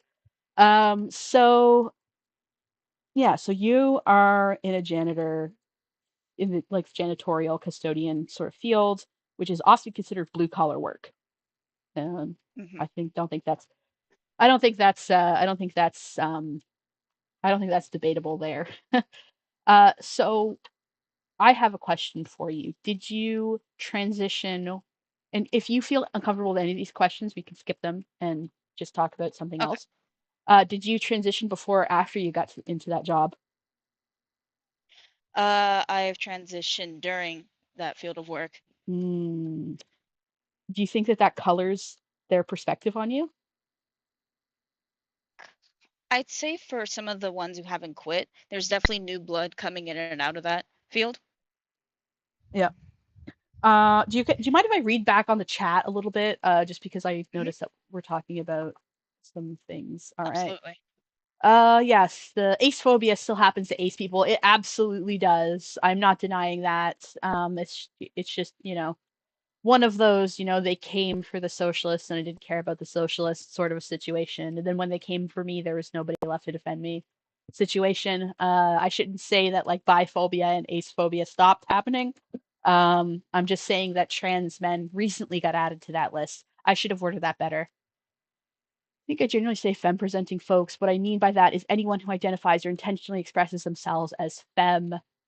I personally, if someone doesn't identify as femme, I don't need them, if that makes sense. Okay, I personally don't find saying women and femme presenting folks is useful. I find that it often leaves out people that are affected by the same issues. So I hesitate to use that term. Um, I don't say femme presenting because I don't really wear feminine clothes or actually think I present as feminine or want to be associated with that, but I get why some do. Uh, Trying to just go to the relevant ones. Just like there's non-binary people and there's trans non-binary people, and I recently came out as non-binary as well as trans since finishing my transition. Yeah. Okay. I don't think there's also a lot of non-binary trans masks that don't get enough rep. Are we doing call-ins today? Yes, we are, Catboy. I'm starting them now. I've got my first call-in right now. All right, so sorry about that. I just don't want to abandon chat. Um, okay, so yeah, what we were talking about. Right, we were talking about your experience. So Oh, you do get some new blood since after you transitioned. Do you mind if mhm. I ask you if you feel like you pass? Like do people read you as okay, I'm gonna snowball spitballs a couple terms. To Mm, me, there's a difference yeah. between passing and telegraphing, and I don't really hear a lot of people Hmm. talk about telegraphing. And I find that in a lot of cases, trans women have an easier time telegraphing their female, even when they don't present as female, or sorry, even when they don't pass as female. You know what I mean? Like if you wear a dress and like put your hair up in a certain way, you'll probably be read as, oh, this person is trying to or intending to be read as a woman. Whereas for trans men, unless they pass as cis, I feel personally it's a lot harder because basically anything that I can do to make myself look male, plenty of women do already. You know, like having short hair, a lot of women have Hmm. short hair. Um, Wearing like Absolutely. a suit, a lot of women wear suits these days. So what do you what kind of like where do you think you fall on that, if you don't mind me asking? I think that's a little hard to answer because where I work at does require a uniform, and whether regardless of whether you're male or female, you always have to wear these sort of like overall-ish looking things. I wouldn't say overall, but like it's very obviously like shirt pants kind of deal. So Yeah, everyone tends to look masculine yeah, yeah, in that regard. And if I was to try to telegraph myself as mask presenting, I would think my best bet would have to be my own voice, which is already hard to do. yeah. It's really hard to. I find it's really hard because used to try to do this before my voice lowered significantly. When that little intersex time bomb went off in my body. Um, I found that I was trying to speak lower, but it would actively like damage my vocal cords, and I still wouldn't be convincing. Whereas like trans women Yeah, can speak in a falsetto, and like again, they might still not pass, but they definitely read as feminine, I think. yeah. Um, how do you think? Do you get treated differently? Do you have any women that are coworkers? A few times. However, it wasn't very long. Yeah. And do you feel like you were put into the same box as them, or do you feel like you were put in your own separate box? I'd say definitely separate because they've definitely given me glares for not fully presenting as femme, as you explained earlier in the stream, where those who are like even girls tend to like give you shit if you're not presenting all femininely. So Yeah. just seeing me not present as the gender I was born as, I definitely got glares from them. Oh, Yeah, yeah, I noticed that. I noticed that a lot too. I noticed that like a lot of women tend to be I've never noticed men get uncomfortable, but I've noticed a lot of women, like cis women, get uncomfortable with me, and by virtue of being masculine, I somehow am able to hurt them, even though like I have no more power, and in a lot of cases even less power than I did when I was not presenting as trans. Um, you know, it's not like I'm bigger, it's not like I am stronger. I just, you know, I just have like a deeper voice, and I still kind of have long hair, but like that's besides the point. But you know what I mean? there's men with Like, long hair. Yeah, yeah. yeah. Yeah, I go for the Eddie Munson look. No, I find that like I find that like a lot of cis women see trans masculine people as like a threat almost, and I'm not sure what we're threatening. Um, do you get that feeling? I could definitely understand that perspective. I guess for my field, it didn't come less as being threatening and more or less as trying to appease to men, because a lot of them, and I don't mean like every single female that's been hired, but a lot of the time that they try to at least sleep with the men. And I think it's the frustration that you are seeming to appeal to these men to sleep with them, or if you are a male, they can't sleep with you, which is a Yeah. weird perspective, but it's something I've noticed. Yeah. And that, Yeah. of course, doesn't apply to all women who apply. No, of I want to course say not. that for the record. Yeah. Well, I just think it's honestly like if you like work with someone and the job's really intense, I just think it's natural that people are going to sleep with each other. I don't think it has anything to do with like I don't think it's anybody scheming. Like I don't think women that are sleeping with men that work together are like trying to get anything. I just think that most people most of their days are spent working and that's where they're going to meet. That's where they're going to meet Hmm. new people. So like it's just kind of natural that like unless you're like online dating, that's probably where you're gonna find people that you're gonna have those romantic interactions with. And I think it bothers me when people read into it too much. Mm, um, absolutely. I also want to say that like okay, so I as I said, I work with kids, and there's Hmm. often switching back to the flag instead of the meme. I feel like there's often this perception. There's just I don't know if I spoke about it on stream, but I find that once you get read as a woman, um, when you work with kids, there's really only three roles you can fill, and that is you're the bitch, you're the mom, or you're the crush. Oh boy. Yeah, and I find that like when trans men are brought into that equation, and it's a toss up on when I'm working with kids if they see me as a boy or not. Sometimes they do, sometimes they don't. Depends on the group and how mature they are. But because I'm a trans man, I'm masculine, and to especially little boys, they're not gonna have a crush on me because I don't have those. Like I'm not like a pretty girl. They're not gonna see me as a mom because I have too many masculine qualities.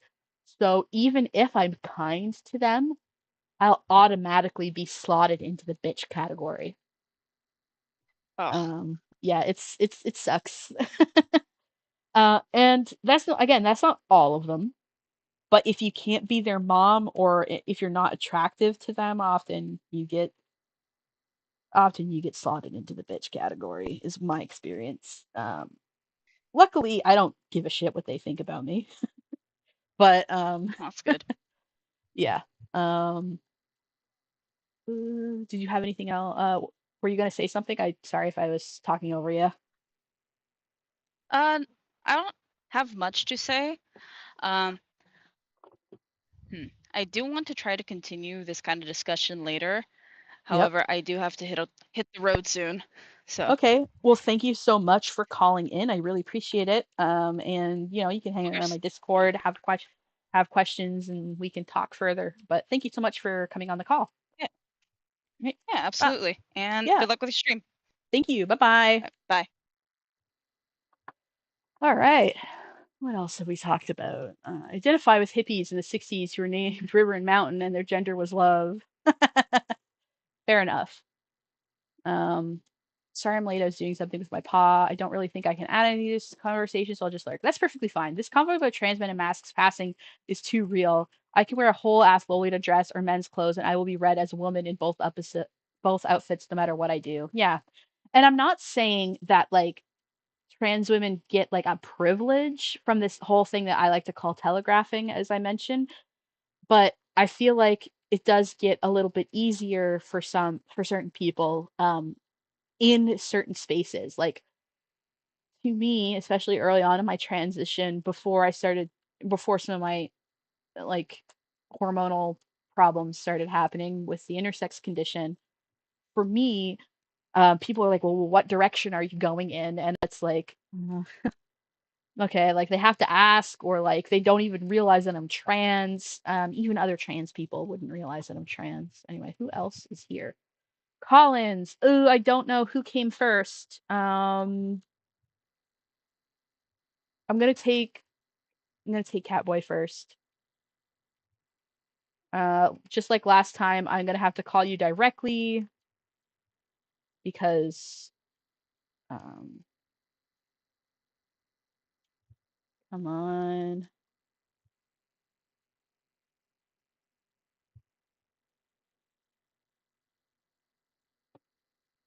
Here we go. All right, I am calling. Ba-ba-bum. Hello.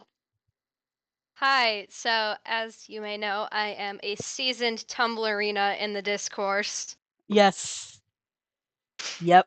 Yep. Oh, we've been there. We've been there. So, can you give your name and pronouns, please? I think I'm getting the two different audio. Okay. Yeah. Yeah. Okay, if Just I mute turn the the stream stream. off, so Yeah. Yeah. So name and pronouns. so I'm silly cat boy from the chat and I'm he him. Okay. So Catboy called in last week as well, but we are Tumbly Poo mutuals, and we I were don't think we're involved in. mutuals, but we are Tumblr mutuals in another world. I thought that I was following you. I was following you, but you know how Tumblr can be. I also, I never saw that you were following me back. well, here's the problem is that the blog that you follow is not in fact my main blog. Uh It's a side blog. So I am following you, but it probably doesn't say that because again, it's not my main blog, but it's fine. I've made okay, an then we are I mutuals. yeah.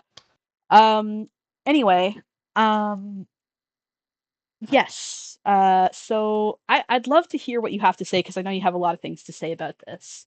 So what would you like to So talk I about? don't know how much you talked about Tumblr in the stream because I wasn't here for a while. We talked about it. We actually talked about Saint and everything. A little bit. Oh yeah. So uh unfortunately there's been a lot of infighting recently, I feel like, within the Tumblr transmasc community. Yeah. Um Yeah. and it's like there's so much infighting. Like the other day, one of the bloggers who had actually followed in the past, I'd followed this guy. Um, but his principle, I'm not gonna say it's like username, but if you know, you know. A few days ago, he went on this long anti-Semitic tirade, just like calling out all the different transmasc Jews in the space and saying and just making up stuff that they did. Um, literally like I don't want to use the word lashon hara, but he was like he answered an ask, uh, accusing one transmasc blogger who may or may not have been me of like literally used the word idolatry, and this individual replied to this anon ask being like, it's certainly possible. Just like this long anti-Semitic tirade answering these anti-Semitic anons with, it could be true, and just like, what the fuck is even happening? Um, Yeah. it's so weird because this and I feel like a lot of these people um used to like legitimately say that like a lot of these accusing trans masks of being misogynists, the people who accuse trans masks of being misogynists are just doing that because they want to find a reason to call out any random trans mask. And then Yeah. he's doing the exact same thing to other trans masks that he doesn't like. I mean, And that's here's just the most. yeah, go ahead. What Sorry. were you going to Sorry. say? I was gonna say it's like a real crab in the bucket ass moment. It's the calls coming from inside the house. Yeah. I Like, I think there's this problem where trans men like I mentioned this a little bit, self-flagellate a little bit. Flagellate? yeah, They definitely. yeah. And like I think it's because a lot of that comes from toxic masculinity and this idea that men need to suffer to be men and we need to sit down and And shut up and listen to women and it's like ooh. I was looking at this guy's blog, And he's a guy who used to get like really aggressive at people derailing posts, and good for him. Derailing posts actually sucks, and I think that it happens way too often. But I looked at his blog because I wanted to make sure he wasn't saying, weird fucked up shit like accusing certain people of idolatry over blogging. And some individual reblogged this guy's post with like fundraisers for people in like the global south and stuff, and then it was a totally unrelated post advocating for trans men, and somebody just reblogged it with like donate to the UNRWA, which that's a whole can of worms, and like donate to Haiti, donate to Sudan, and just replied with that. And this individual reblogged that edition and said, weird way to promote, but go off, I guess. Or like, not go off, I guess. It was like, great that you're promoting. And Yeah. it's just so weird. Like, there is such a, there's a tendency in this space to, as you were saying, like, self-flagellate in order to basically, for every trans man in this space to be like, listening to oppressed people enough in order to be listened to themselves. And it feels like everyone's sort of, and I'm guilty of this too, like blogging as if somebody else is watching them and judging them, because people are watching us and judging us. Yep. I mean, like, you search my URL on Tumblr and it's hot garbage. So many people, I'm on so many block lists, and I've had like several call out posts and people just raging like, "Oh, this person makes me just want to kill myself." And it's like, "What the fuck, dude? Like, calm down." My URL on Tumblr, it's a bunch of people like either complaining about like me posting about trans stuff, or people complaining about me changing sort of my changing like my blog theme in recent months, because I still post about transgender phobia, but I post about it a lot less than I used to. I have like other things that I do on my blog, and people really don't like that. Even the people who didn't like that I was posting about trans men's struggles, they hate that I'm not doing that that as my only thing that I do on my blog anymore. It's like you have to pick between being trans and whatever else you are. Like, you can't win. People get mad if you post too much about a certain topic because you're like taking space away from other topics in this world. They get mad at you if you don't post enough about a certain topic. They get mad at you if you post the wrong things about a certain topic. And there's really no way of winning. So can I open like a spicy can of meatballs with you? Cool. Are you okay with me doing that? Okay. What's your thoughts on the whole transgender people, especially transgender men, are a Jewish conspiracy? Man, I wish. But, I like there's wish we were people that cool. I but there's people that are like, "Hey, all of these trans men are they're either Jewish or they're converting to Judaism. It's a plot to depopulate white people or something." Like it's oof. I mean, it's on the one hand, I understand that it's a very harmful narrative to be spreading and it's not true. But on the other hand, even if it was true, I'd have no problem with it. Like, Uh, yeah, like it's an interesting people accusation, keep I gotta say. complaining about falling birth rates and like the world's being depopulated, but then they also cry about overpopulation and too much immigration. Like, pick a struggle, pick one. That would be called fascism when people do that shit. Exactly.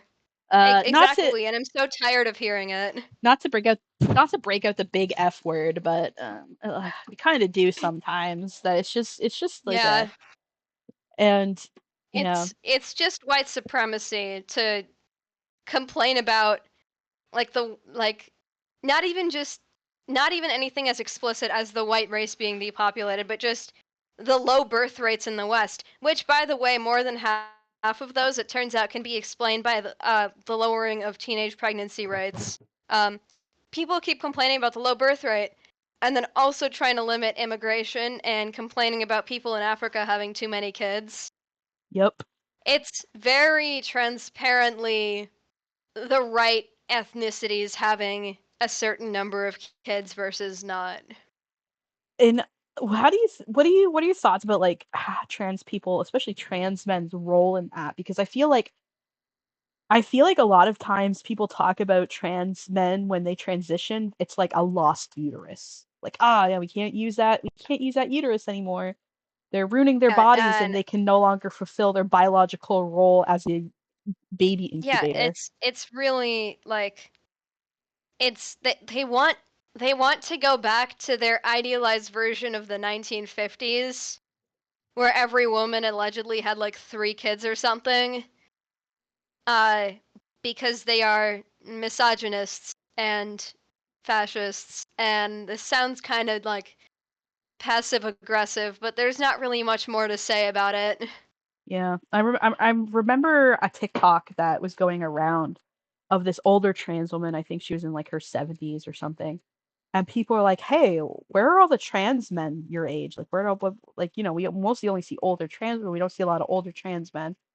I think a part of that is that like a lot of them slipped under the radar, either continue to live a cisgender life or are passing. But I think she said was like she was very quiet and she's like a lot of them are dead, and that's haunting. That's disturbing and tragic, and I just don't think we talk about how difficult it is for trans men. I don't know if you saw that TikTok or video or whatever. And Hello? definitely it's Oh, there you like go. definitely I do feel like there's a lot more silence around trans men, and the more trans men die, the more it's a way for people to say, look, all the trans men that we see are like super privileged and passing and white and are like so privileged, when Those are it's just like the that ones. graphic where like all of the red dots are on the wings of the plane.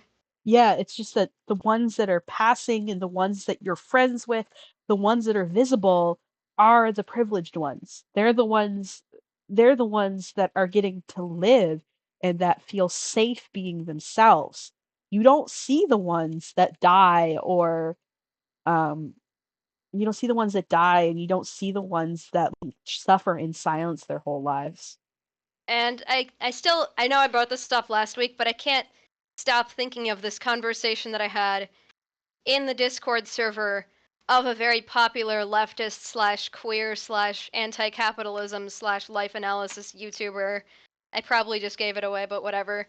Uh, and one of his mods kept talking. Like I kept, because I tried to call out some people's anti-Semitism on the server, and the mod said, well, uh, and the mod said and the mod basically said, well, I know a lot of queer Jews, and they're all like cut off from their culture and they criticize their culture and stuff.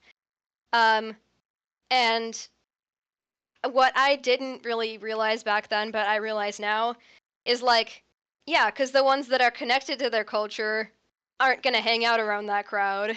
No, they're not. Yeah, the Also, ones if that are gonna feel comfortable hanging out around that crowd are the ones that hate their own cultures, hate their own people, and people that, aren't super sure of what they hate and what they don't hate. yeah, yeah, I think that problem is an issue in a lot of spaces. Another Same as space. like same as like a lot of POC queer people. I'm not a POC, but like I've heard a lot of this discourse being like, in a lot of spaces dominated by white queer people, the POC queer people that are going to be there are oftentimes going to be super disconnected from their own cultures. Yep. I also find that, like, especially with regards to like anti-Semitism, and also anti-Muslim ideology, there as this is going to come up. This is going to be very relevant very quickly. Oh I yeah, there was a post. There was a post about this, and a bunch of culturally Christian anti-theists had a meltdown in the comments. see here we go. That's what I was going to say. Is as somebody that is an atheist, I think that it's very inappropriate for me, who is an ex-Christian fundamentalist, to speak on Judaism or Islam. Like, we don't really give. And I'm not saying. I think the problem is that those spaces tend to be very anti-Semitic and anti-Muslim, and it makes it so that the people that are coming from those uh, cultures and religions don't feel safe in those spaces. So there's just like this big void. And people are like, well, they don't. And then there's this assumption that's like, oh, well, there are no atheists that are like this. And it's like, well, yeah, but you make it, you don't, like, they won't, they won't admit that they're culturally Christian, like it's, Yeah, there's, because they don't. They yeah, feel like being called culturally Christian is like calling them Christian, or like or like doubting their atheism, which is definitely not what that means. where it's like, yeah, but like there are people that are atheists that are Jews and Muslims. And like you try to talk to them about that, and their fucking head explodes. It's like, well, you're essentially a Christian, even though you're just not practicing the religion. Like I admit that, like, I still have a lot of Christian bias. Like I still celebrate Christmas, and like I still have chocolate on Easter. Like I admit that I still have some culturally Christian bias. And I think it's dishonest for me not to admit that. So, like, they think by virtue of someone being Jewish or being Muslim that, you know, yeah, I know that you're not an atheist yourself, but it is something that I notice, and something that really frustrates me in atheist spaces, and I just wish that And people that, would like, stop doing that, because Jewish and Muslim atheists can speak for themselves. They're not stupider just because they're Jewish or Muslim, but I think there's this belief that they are. yeah, it's been like about that post that's like going around on Tumblr, and a lot of people are just having a huge meltdown on it, like, and it's like the post was something like, I think it was like queer people at Pride are not a threat to like religious people at Pride are not a threat to you. If someone's wearing a tzitzit or a hijab or anything like that, they're not threatening you, but your fear of them is threatening them. And then a Yes. bunch of ex-Christian anti-theists went in the comments being like, "Oh, but what about my religious trauma? Like, it's not about you." We're gonna. I think I'm gonna at one point have another one of these, like, Inferno shows about spirituality and religion. It might get a little bit spicy, but I would love to have you back. I know that there's probably parts that we're going to disagree on, but I mostly want to talk about especially fundamentalism. So I Yeah. would love to have you back for that, and I think that we can both remain Yeah, that's a respectful. But that's a yeah, topic that I really love yeah, we'll for definitely. reasons I that, are obvious. yeah, no, understandable. And yeah, I would really love to talk to you about that in depth, and like focus on that really intently at one point, because you can bring a perspective that I don't have. Um, anyway, is there anything else that you wanted to bring up on this topic? Yeah, I was also just going to talk about how there's this one blogger, and those of Thanks. you who are on Tumblr know who it is probably, but he has been getting nonstop just abuse and harassment Yeah. simply for being a Jewish person who is also trans masc. And Uh, it has been so awful. And it's formed this entire stereotype on like Tumblr where like people are now saying, oh, all of these transandro bros or trans masks, and they just immediately link like this idea of a trans guy with also like a Zionist, Yeah, big evil Z word, yep. or like I've a Jewish person, and it's really interesting. I'm not going to go further with this, but interesting mhm. how right wingers say that trans maskness is a Jewish conspiracy, and left wingers say that trans masks are just privileged evil Z words. Yeah, I have absolutely been called a Zionist, which is weird because I haven't really talked about Yeah, I you haven't don't really really talked post about about it. no, because But I it's feel like really it's a become a really thing where it's become a thing where if you say nothing, or yeah, if you don't actively like try and hunt Zionists, you just get called one. for me, I feel like a big part of it is that like a lot of people are using this as like a Hogwarts house thing. You know what I mean? Like it's like they fandomized this war that's happening, and I think it's despicable. Um, It's so evil. It's like, or like they say, how many things have you done for Gaza today? Like, I could do this about anything. How many things have you done for Ukraine today? How many things have you done for Sudan today?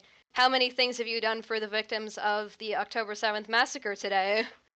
And and you could like just keep going on, and eventually there'll be an issue where this one particular person has not focused all their time and attention and energy to. and I don't say this to virtue signal, but like none of you and nobody on Tumblr knows what I'm doing in real life. Um, Exactly. but there is a frequent Palestine protest that happens just outside of my building, like a few times a month, and I go, but I don't talk about that on the internet because it's not fucking relevant. Like, and I'm not, and I don't think that it's fair to pit Jews against Palestinians. Like it's so silly. And again, it gets fandomized and treated as like it's like you don't know, like people don't know even what the protests in my region are about. They're very specific. They're making demands of very specific people in my community, and that is where I can Yeah. make a difference. I And this one and interaction that I had on yeah, that sorry. leftist server, as I was talking about, Yeah, like, I asked what the mod thought that the protesters' demands were, because she was talking about going to protest, yep. and she said she just wanted the blood off of their university's hands. Like, and I kept asking her questions, and it turns out her entire belief system, what she wanted, is for the school to stop accepting donation money from people who manufacture weapons, because she doesn't actually care that the money is being given to her university instead of manufacturing more weapons. She just says, I want the blood off my hands. And this is the exact kind of person who would kill the 4 people in the trolley problem. Yeah. Yeah. Yep. The trolley problem is an interesting one, but anyway, so we could have a whole discussion about that. All right, I'm gonna read back in the chat a little bit, and then like if you Okay. have anything Yeah, else to say, we can continue talking. yeah, Maybe it's just me, that's but I think that's there's pretty much it. okay. All right. Well, I think you should do a trolley problem stream. oh my God. Sure, Play like the Neil.fun trolley problem game. we'll do a ethics and morality stream, and that'll be one of the big questions. All When's right. that one gonna be? I don't know. I'm just doing like a lot Okay. of yeah, I don't know. I that'll be like I don't have like a lot of things. My summer's looking a little bit weird because I don't know if I'm going to have an office space because work on site, so I'm going to be living on the other side of the province. I need to like scout out a potential office space to hold streams. So I don't know what my schedule is going to look like just yet, but I'll be able to update that and I'll try to come up with stream topics and yeah. I'm not the fundamentalist stream probably won't be next Sunday either. Like I still have to figure out my schedule, but yeah, I will keep you posted and I will message you specifically when I know I'm doing that stream. Cool. I really hope that I'll be able to make it. My Sundays are not always super free. Yeah. Okay. But I'll try. Well, thank you very much for calling in, and it's always great to talk to you. Thank you. Right. Also, I Bye-bye. love that, like, I knew you before you started, like, all this streaming, Yep. and I really love to see how far you've come. Oh, thank you. Thank you. I just kind of happened overnight, but I appreciate it. Yeah, and you're like, I don't know, in terms of, like, streamers, you're big now in my eyes. I mean, like, there's only like 40 people here, but it is kind of, it's pretty cool. Um, it's pretty cool to that You know, people I would one do a with lot of me. crimes in order to be able to give a talk to 40 people, so that's big. Thank you. Anyway, yeah, I will talk to you later. Bye. Bye. All right, I'm gonna read back in chat for a little bit, and then we're gonna take the next call. Ba, ba, ba, ba. Convo about trans men and mass passing is too real. I can wear. Okay, we already read that. Maybe it's just me, but there's a possibility that some trans men, at least online, may not speak up about being trans if they don't have to and have a chance of being read as a cis man. Oh, I can speak to that. Like for many years, I did not tell people I was trans. Christmas is very separate from Christian religion, though. But it's still like it's still a Christian holiday, and I think that we need to like not treat that as a bad thing. As an atheist, as a fedora wearing atheist, I've never worn a fedora in my life. I'm lying. I feel like if you understand how religion works in the Slavic parts of the Balkans, you understand being culturally religious works. Absolutely. There's other cultures do this. I think because Christian is seen as default, we don't really see it as a culture, even though it is. But religion and culture overlap, but they are separate entities. Yeah, this is the trans mask flag that designed by Genderqueer Pond on Tumblr. I think is their URL right now. Uh, yeah.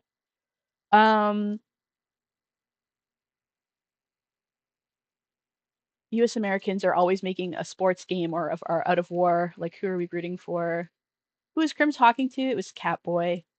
Another Jewish trans guy here. Could I jump into the call onto the call-in section at some point? Anybody can join in. Just grab my just grab the Discord URL from the description, and you can jump into the call. I'm curious, how do you feel about trans masks identifying as lesbians? I know a few trans masks who do and have been accused of not really being trans because of it.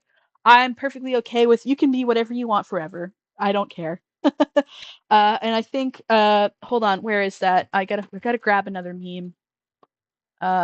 It's one of my favorite memes, and I think that Catboy probably knows exactly what meme I'm talking about right now. Uh,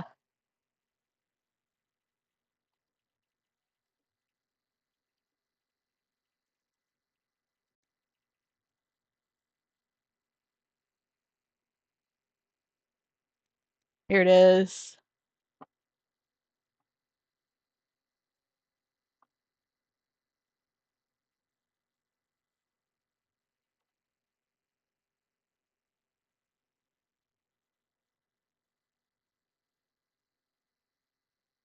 Read Stone Butch Blues by Leslie Feinberg. I thought you knew this meme. Yeah.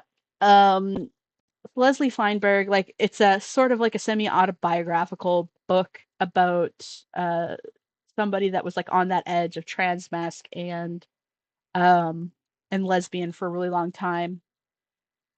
And the book ends in the character being like, "Hey, actually what we need to do is seize the means of production and band with your fellow workers. Workers of the world unite." Because that division between trans masc and lesbians is um a little fuzzy, and that's okay because gender's fuzzy. Have mostly been lurking because busy, but I gotta say it's so interesting hearing about others' experiences, especially as someone relatively new to adding more masc side of self to gender. All right, we are going to take the next call. I'm gonna have to call you directly because Discord dumb.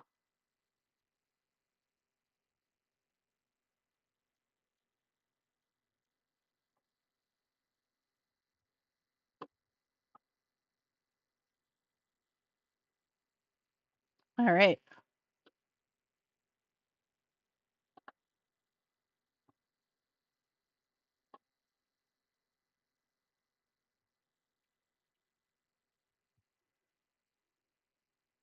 I'm just waiting for them to pick up.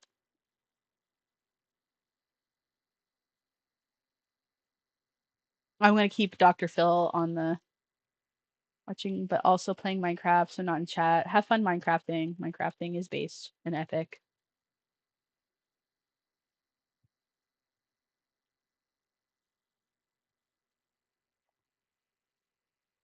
MIDI tags. If you're still around, I'm calling you, so answer me. Oh, there you are. Oh, Hi. hi, hi. Hi. You might Uh, have to turn this audio off in the stream, so that you don't get an echo. don't worry, I'm on a different device for this. Okay, perfect. Awesome.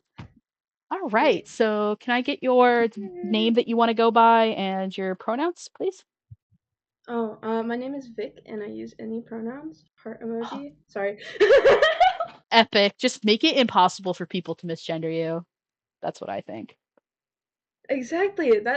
I love that mentality. Heart. That's like that one. Yeah. Anyway, be un Yeah. be unmisgenderable. I don't know. Anyway, so what do you want to talk about?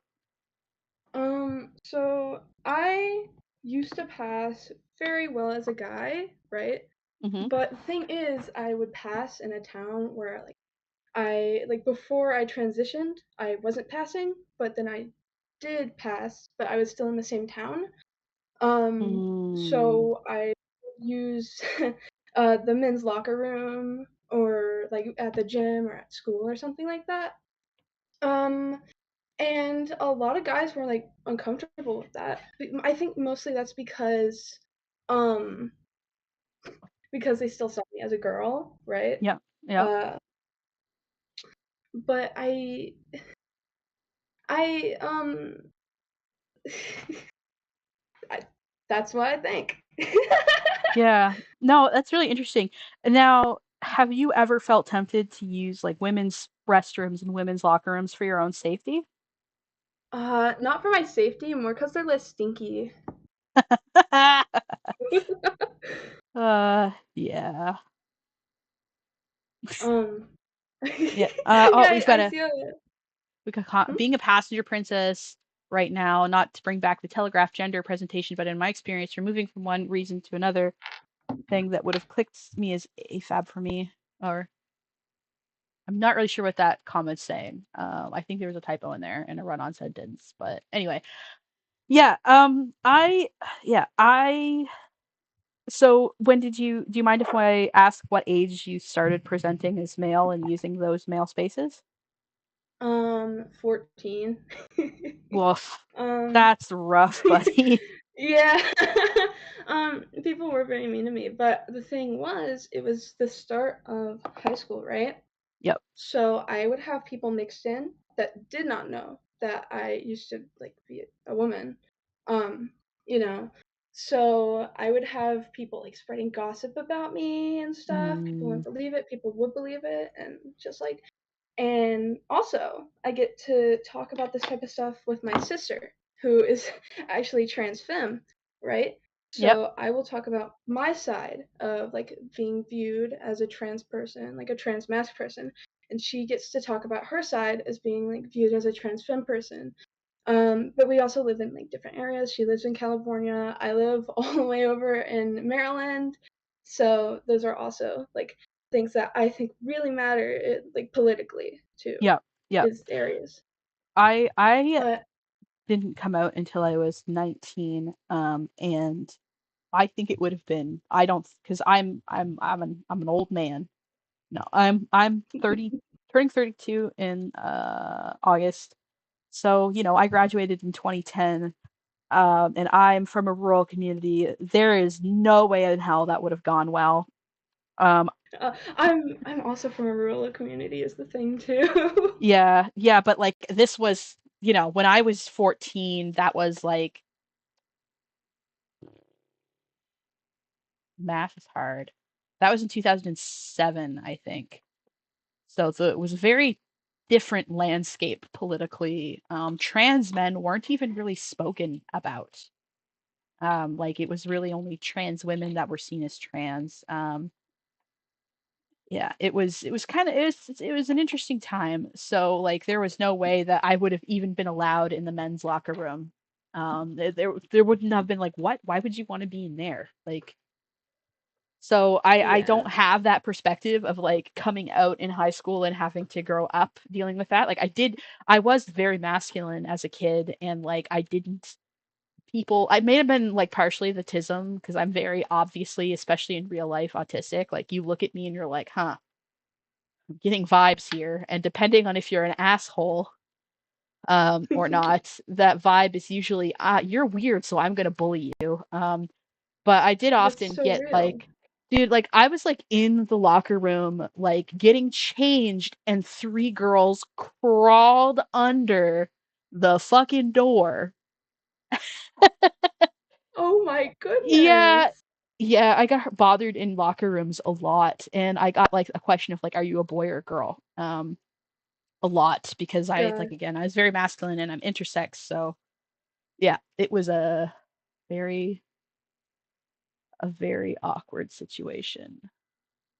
Twinsies on the intersex thing, not the other stuff. That's like kind of horrible that that happened to you. Yeah, no, I mean, like, I like, yeah, like that those specific situations, nothing ever really came of it. It was just weird, and but yeah, so like, I kind of skipped that whole high school bullshit thing. Are your teachers supportive? Oh yeah, my teachers are. That's Well, at that's least really most of good. them. Yeah, yeah, yeah, Yeah. But also because my sister's trans, but like trans femme, we yeah, get to talk about how like a lot of like trans women issues are talked about very publicly, while trans male issues are more like talked about in very small groups, either like in person or online. Um, Even though like it's very public to be trans femme, you know. yep, Um, and I also see this with like a lot of like trans men who are like content creators that like review stuff and talk about stuff. They'll still mostly talk about like trans men, even if they are, I mean, trans women, even if they are trans men. yeah. I feel like that's because not only is it like more out there to be trans femme, right? But it's also that People expect us to protect trans women, I think, because we're yeah, trans men. Like they're reinventing the gender binary and are like, hey, you need to speak up for and protect trans women. That's like your role as trans men. Like, like we can't be our own separate entity. We have to be like the little lapdogs of trans women, and I don't appreciate it. Um, it even yeah, JB Dodger comes to mind a lot. Like he speaks a lot about trans issues, but a lot of times, like when he gets into specifics, it's about trans women. So yeah, I watched that guy. yeah, he's pretty cool. Yeah. Um, Gosh. Sorry, No, I it's was okay. like thinking I was thinking about what to say before this conversation, and those are the only two things I planned out. It's Oh, okay. wait. Yeah, Also on the like Palestine and the Palestine stuff, right? yeah, It's very interesting how a lot of people are so quick to pick sides yep, when you could just be like, "Hey, I just don't support either government because they're like killing people." Um, yeah, yeah. It's.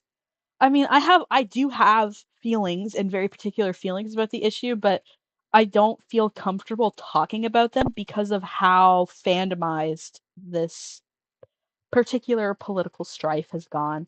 Like you'll like open somebody's Twitter and it'd be like, my name is I don't know, like Mary. My pronouns are she, her, and my Hogwarts house is Gryffindor. Support, and they'll have like a little watermelon, and it's like, come on, yeah. guys, it's not, it's not. That's like, can we not? Like, can we not? I feel it's not an identity. You know what I mean? I It's a political strife and like a war. We shouldn't be making it into an identity, I think.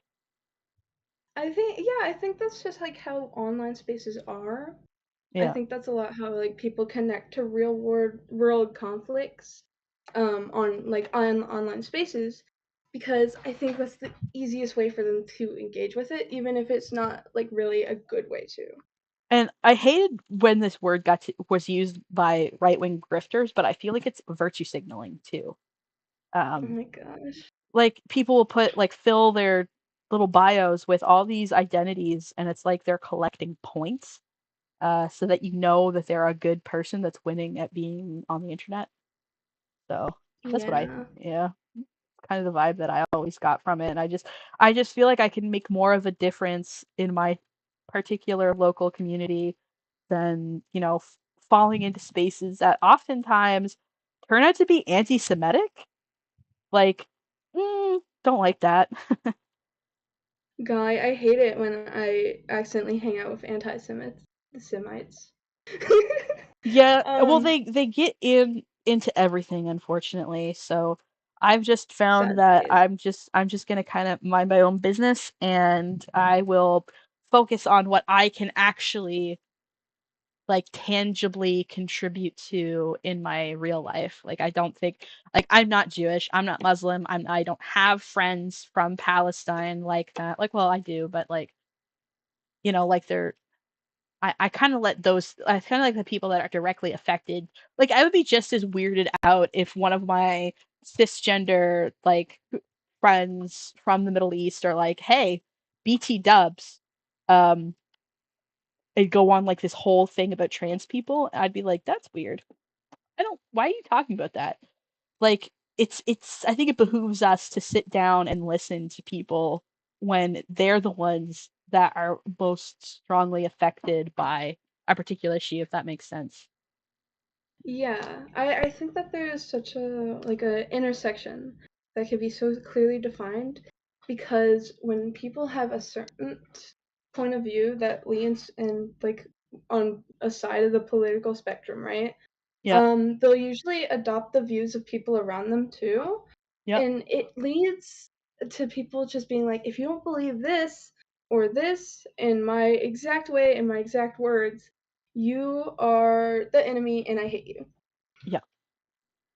Ooh, Yeah. I don't know about anyone else, but I personally am not fond of the terms TME/TMA. Oh, buddy, we could talk about that one. Oof. I don't know if we want to get on this in this call, but if Rio Face, you want to talk about that on the call, I would love to. If not, I will talk about it after the calls. But oh boy, I would love to talk about TME, TMA, and how people reify the gender binary in new ways every few years. But anyway. Be completely honest, Yeah. I'm not very good with newer terms, and I have Oh, no idea what either of those things mean. yeah. If that person doesn't want to talk about it, I will bring it up before the end of the stream. Anyway, was there anything else that you wanted to talk about? No, I think I'm good. All right. Well, thank you so much for calling. I really appreciated it. You have a great day. I hope you have a good day too with your hemo spectrum flag. Have a nice day. Listen, you. They hmm, they made a homestuck joke and then just bolted. Are you fucking kidding me? All right. Is there anybody else in the call? There is not. Okay, Rio Face, if I'm in the middle of something, so I can't get on call. Okay, that's fine. One TMA in my life, and it's the Magnus Archives. So valid, speakers. So, TME and TMA is trans misogyny affected and trans misogyny exempt. Um, oh, we got a call.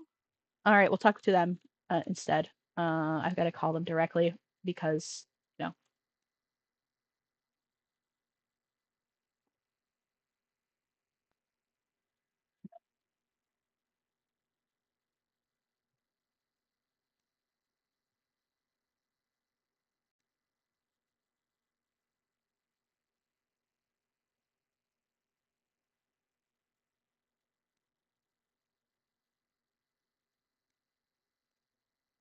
I can fight the Homestuck, as it turns out.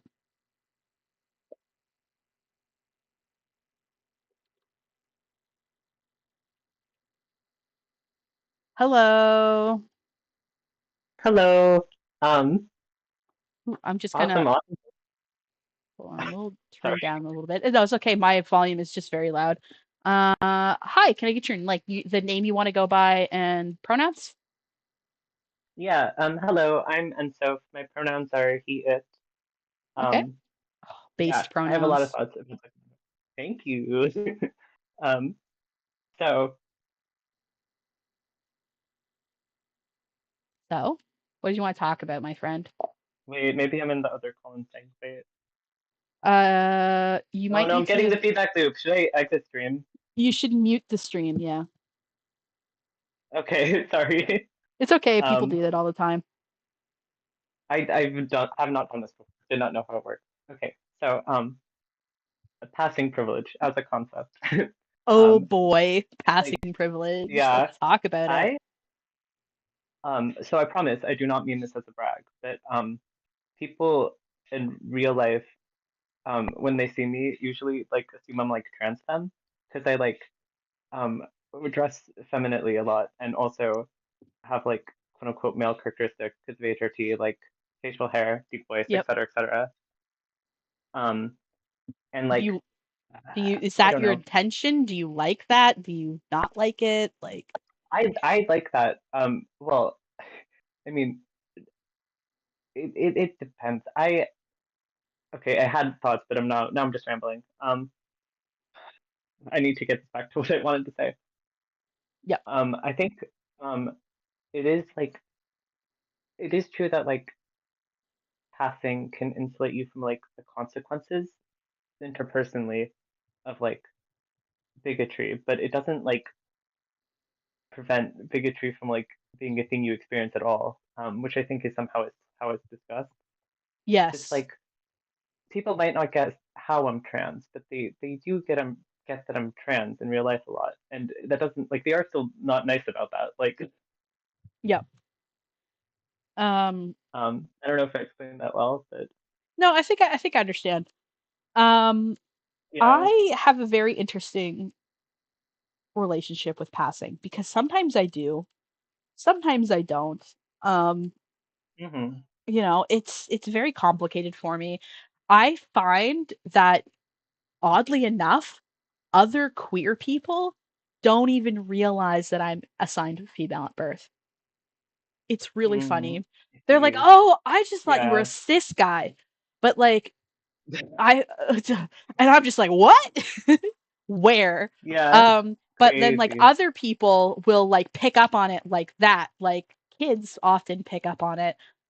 Older people often I often get misgendered by older people even while meaning ones, but like it's bizarre like what even counts as passing half the time. It's like, oh, I just thought you were a dude. It's like, well, I Yeah. am a dude. And it's like I don't want to get into too many details about what I look like, but I'm like about 5'4". I'm really stocky. Mhm. I've got like long curl, like I was kind of joking earlier, like I go for the whole Eddie Munson look, except I'm built like a Steven Universe, except I'm built like Steven Universe. um Maybe I'm kind of a Greg universe. Maybe that's what I'm going for.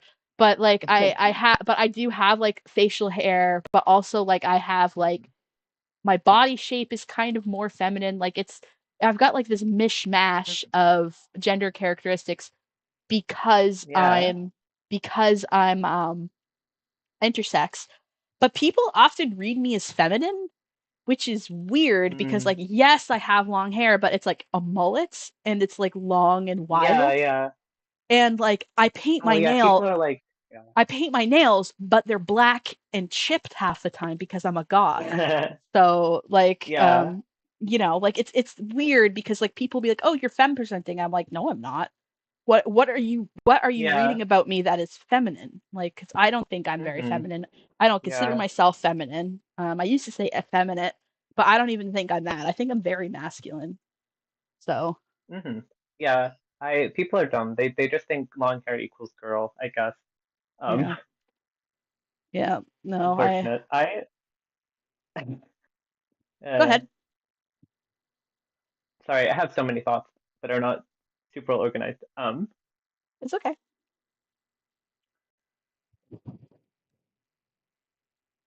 Oh One yeah, okay. thing. Like, Okay, yeah, go ahead. Go ahead. Go ahead.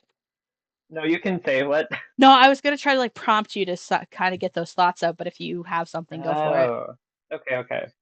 I um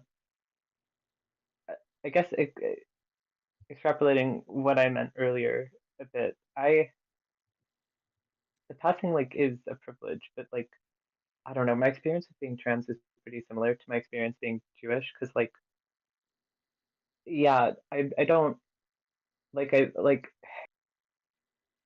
I I yes, I I am think. white, so it's like Yeah. I think Jewish but people it's have a like very particular perspective on passing privilege that I yeah. think we can talk about because like most people, if you look at Mhm. them and they're Jewish, you don't know. But once you know they're Jewish, then like, and also because of the way that because of the way it's been used in the past, anybody could be a Jew, you know? Mhm.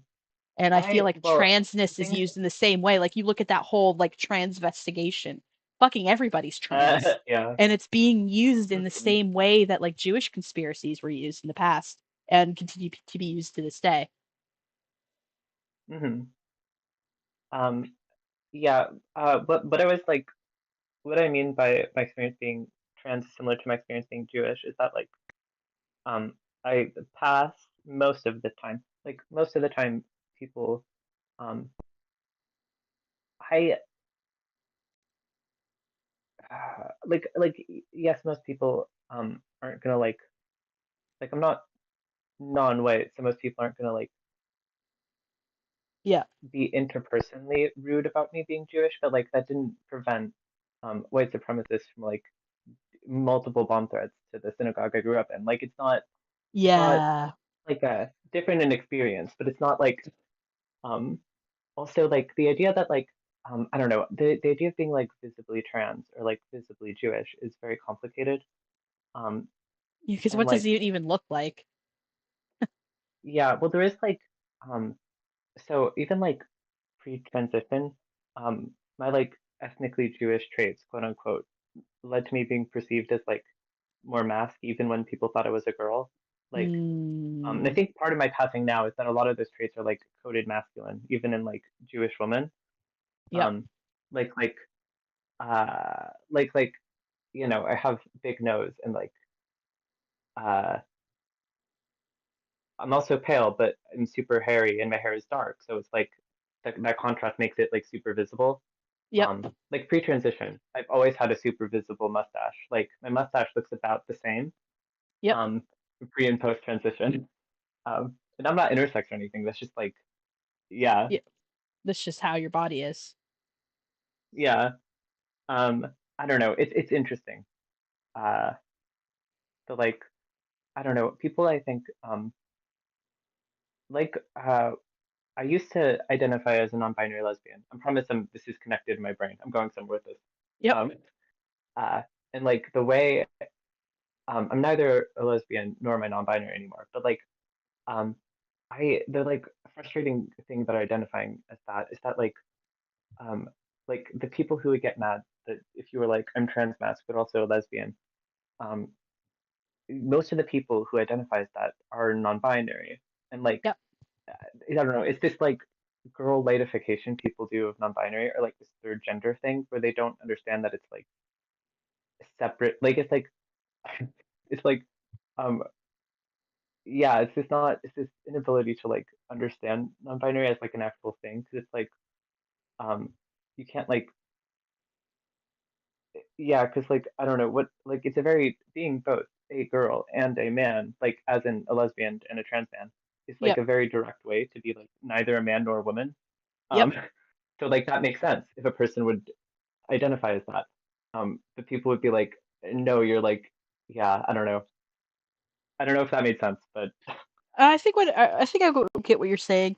There's like this idea that like being non-binary makes you a different third gender, like yeah. a gender trinary, where it's like no, Hmm. non-binary just means that like you can be like a non-binary woman, you could be a non-binary man, you can like have some Hmm. traits of either gender, and like it just means that you exist outside of the binary. That doesn't mean that you're separate from it per se. It just Yeah. means that you don't fall into, yeah, it's gender is so complicated. um Yeah. and yeah, read Judith Butler, everybody. Read Judith So Butler and Leslie true. Feinberg. They're both Stone Push great Blues. people. I love you. I love you, Stone um Push Blues. yes, it's a good one. Um, um and like Sorry for my inarticulate ramblings. it's okay, it's okay. Something that I also kind of want to speak to is that like when I was young, um people would like be like, "Are you a boy or a girl?" Like, or would like not believe me if I told them I was a girl. Like, I like to say that Mm, I gave being a girl a good college try, and it didn't really work out for me. yeah. Like some people are like, "Oh Pretend yeah, to be a girl is so hard. yeah, yeah." I feel like so many people like say that like, "Oh yeah, I've been trans since I was a child. I always knew that was a boy," and it's like I didn't really. I tried to be a girl and it didn't really work Yeah. out. And like all of these things that like were said like, "Oh, this makes you masculine," and it's like, okay, now you've been calling me masculine my whole life. Hey guys, I'm trans masc now, so now all of those traits that you said made me male or masculine, you like those, right? And it's like they're using those same traits, like the haircuts that I tend to prefer, and the clothes I tend to wear, and the things like my chipped nail polish, which I try not to let get too chipped, but like, I'm just a boy. Like Yeah. I'm going for the dark That's edgy true. look, not for the but like those Hmm. traits were always like, "Oh, that makes you masculine." But now those exact same traits make me feminine in a lot of people's eyes. Like wearing Yeah. like a Yeah. t-shirt and sweatpants when I was presenting as female made me masculine. But now it makes me Hmm. feminine. And it's like, what? Yeah. My father Yeah. There's like a literally different. literally we were sitting in the car and I was wearing a t-shirt and sweatpants and he was like, "You don't even dress like like a boy." And I like look over at him. Bro, he's wearing the exact same fucking thing that I was. Yeah. Right down to the Yeah. color of the Yeah. t-shirt and the color of the sweatpants. Dude. We were both wearing Ooh, proving your dad. old faded band t-shirts, Yeah. gray sweatpants, and like old sneakers. We were wearing the exact same thing, and he said that my outfit was feminine. And it's like, Yeah. what? I. Damn. That's so fucked up, dude. Hate that. Boo. My mom is also like annoying about me choosing to dress feminine, but at least I'm like actually wearing dresses. Like she's like at least like it is still shitty that she's like, how are you being a boy if you're choosing to wear dresses? But at least that's like not literally, yeah. So my mom, who is divorced from my dad, is a lesbian. She's awesome. And sometimes I do drag, and I did drag for Halloween a couple years ago. And I like my mom was Yeah. driving me somewhere after work, so I showed up at her work and like she introduced me to one of her coworkers. She's like, "This is my son." She like looked at me because she knew. Because I was like wearing like this long white curly wig and like really Hmm. intense makeup and everything because it was a drag look. It Yeah, wasn't just, yeah. True. a woman's costume. It wasn't just cross-playing. It was a drag look.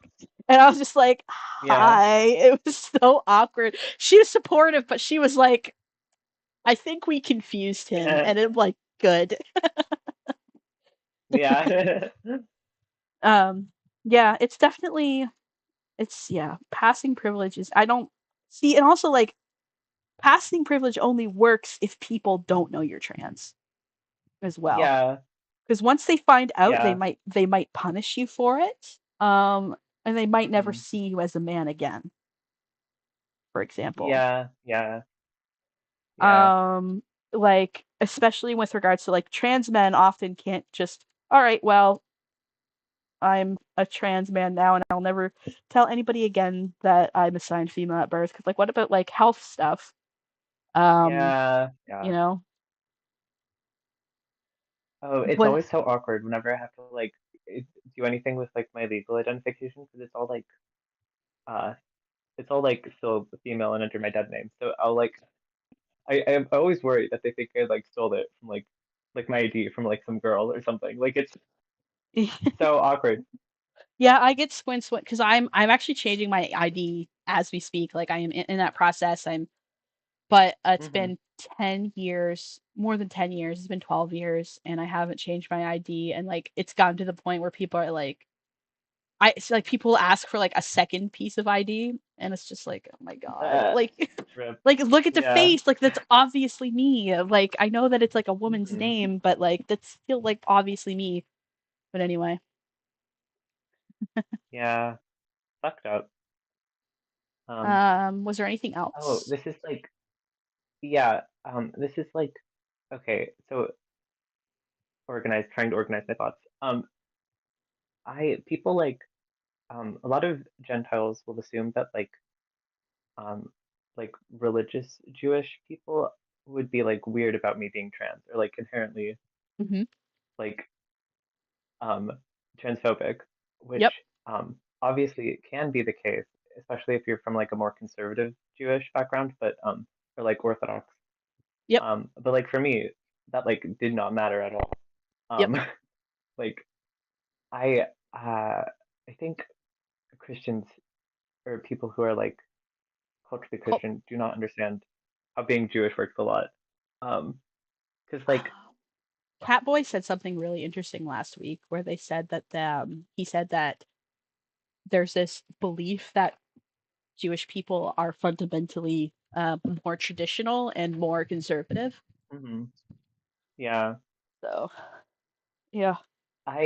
yeah, which I'm pretty sure is like not true if you look at like even statistics, but whatever. I Catboy says it is religious just Jewish people have never been weird about me being trans, but trans people have been weird about me converting to Judaism. Yeah. yeah. I um I guess like on the topic of the Jewish religious text, this like doesn't matter because nobody who's not me reads the Talmuds, but and like okay, the Talmud is like collection of Jewish oral laws, so like Yep. um the Jewish laws, like laws before writing was a thing. Okay, Yeah. cool. And in both the Talmuds, in the Jerusalem Talmuds, there's six gendered categories. Um, and in the Babylonian, I think there's seven, but I'm not as familiar with the Babylonian Talmud because I'm Ashkenazi. Um, it in like by gendered categories, I mean exactly in the same way we think of man and woman, as in they're both biological, like physical things, but also social things. It's like Yep. uh yeah, so like the way that gender works, like it's very like I don't know, it's very interesting to look into like ancient conceptions of gender because um a lot of the time they're not exactly the same as modern ones. Yeah, and like there's like Um, so many different like gender identities that go off in history. One that is treated as a mhm. joke these days are like eunuchs. That was a different gender category, and we Mm, now use it as yeah. like this orientalist like joke Mm, to be yeah. like it's basically it's not as commonly used as it was, but I feel like in the early 2000s it was used in the same way as the term cuck was used. Yeah. Yeah. Yeah, so I find that like oftentimes people will take like gender presentations and gender identities from like different cultures and turn them into like a derogatory term, and that's really gross Yeah. actually. Yeah. Yeah. Yeah. Rip. Rip. Yeah. Yeah, Um. I'm also indigenous, so like there's also like a lot of like gender stuff going on there. Mm, yeah.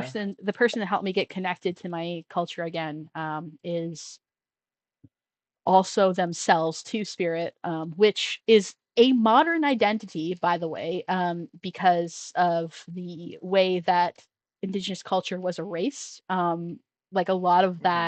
a lot of those traditions and like social norms were lost. So Two Yeah. Spirit was kind of come up to refer to multiple like gender identities that went outside of male and female. So Yeah. across multiple Yeah. tribes and nations. Yeah. Yeah. That makes sense. And you know, colonialism really did do a number Yeah. on gender Yeah. roles across like Jewish culture, like a lot of like African Hmm. cultures, indigenous cultures. Yeah. So yeah, I'm right Yeah. with you there. I feel also that like indigenous people and Jewish people have a like a special solidarity with each other when I see. Yay. Yeah, and I fully support that. And Hmm. That's true. yeah, and I think that like our histories are very similar, even if they happened in different time periods. And like Hmm. obviously the way that like indigenous oppression was used as like a blueprint for uh 20th century Jewish oppression. Like I don't want to get into details, but like, you know, like Yeah. there's like people like white supremacists copy their homework, each other's homework, and apply it, you know. Yeah. Yeah. So Yeah. True. True. I just feel like there's like a lot of solidarity there in conversations and stuff. Hmm. In my understanding, the Talmud categories are more so intersex variations in the Yeah. Yeah. That's Talmud, what I but mean by don't them quote both me being on like. that because I haven't studied that part of the Talmud Yeah. yet. Yeah, okay. That was just That's quoting what I Catboy meant by from the being chat. like. Yeah. Yeah. No. That's true. What I meant by like them being the same is that like how we would consider gender, except like specific, is that they're like most of them are like if you are born like as this set of things, then this is your social role. Um, Yep. but like they're more varied than like man and woman. Like they're in like the bimodal distribution of things. They would have like specific things for like what we would consider intersex probably. But they're also social categories. Like there's a discussion in like um basically whether it would be like illegal if someone wanted to like become a different one of those categories, and the ruling was that like as long as they were the one who did it, then it's fine. But it's illegal if someone is like born intersex and you like make them into the another separate category, then that would be illegal. Yeah. No, that makes sense. Like you if you're like forcing them to go, it's yeah. Yeah. I also think that like the fact that there are these different because I know that Judaism is the only culture that does this like there's other cultures that will do this exact same thing that will take like your physical your physical Hmm. aspects and biological aspects and slot you into different gender roles. And the fact that there's so many different places that do this with more than just man and woman, Yeah. I think that Yeah. speaks to how bullshit the whole thing is, you Oh know? yeah. Yeah. Like The like fact take that the. like that there's so many different cultures where there's more they do the same thing but it's more than just male and female. I think that it just Mhm. speaks to the fact that it doesn't hold a lot of scientific water. Uh, Yeah. Yeah. The idea that like biological sex are like men and women are like entirely separate, isolated things that like have no relation to each other is just unscientific. Like they're two sides of the same thing. Um, and do you mind if I put on like at my little yeah, science nerd hat for a second? Um, uh-huh. so out of all of the apes, humans are like the least sexually dimorphic of anything that's even closely related to Hmm. us. You look at chimps and bonobos and then gorillas, and like their sexual dimorphism is so much greater than our own. There's like different skull shapes, there's different tooth shapes. Like you get like chimps and their canines are huge if they're male and like tiny if they're female. And it's like we don't have any of that. We're basically like outside of like secondary sexual characteristics that come about due to hormones, male and females like as we categorize them are pretty much the same outside of like genitals and Hmm. like breast tissue, and even then there's like so much of it's a bimodal distribution, but Yeah. we don't have a lot of variety in our gender. Like you're just as likely to find like if you were born assigned female at birth, you're just as likely to find like there's so much variety within that than there as much as there is Hmm. between like someone assigned male at birth, that it's like it's Yeah. not even like biologically like significant really outside of reproduction. Yeah. And I Yeah. think that's really interesting. Yeah. uh It's like um if like people were truly like men and women were just men and women, and there's like they're totally separate, like people say, and like there's no like bimodal distribution or whatever, then like taking hormones, you would not be able to affect most of like the sexual characteristics of quote Ex- unquote the other sex by just taking hormones. Like that wouldn't yeah, exactly. work. Yeah, no, like if the fact that trans people can fit into, like, not all of them, but the fact that there are trans people that can fit into the and completely pass as their identified gender, speaks to the Hmm. fact of how bullshit this whole thing is. Because like again, you take like a chimp and you give like a fully grown male chimp feminizing hormones, it's not really going to change it that much, right? So humans have like Yeah. biologically like not a lot of differences, but also like social roles, like it's just it's just kind of made up. And like even in the animal kingdom you see so many examples of animals that go outside of gender binaries, like the very famous Hmm. like maned lionesses, for example. Yeah. uh Trans mask king. uh I I don't love know, this, guys. very interesting. I'm just reading from the chat again, and one of the, don't know how to pronounce that. God is referred to as a father uh, with a uterus. There are more cases of the same wording, and I feel like I'm.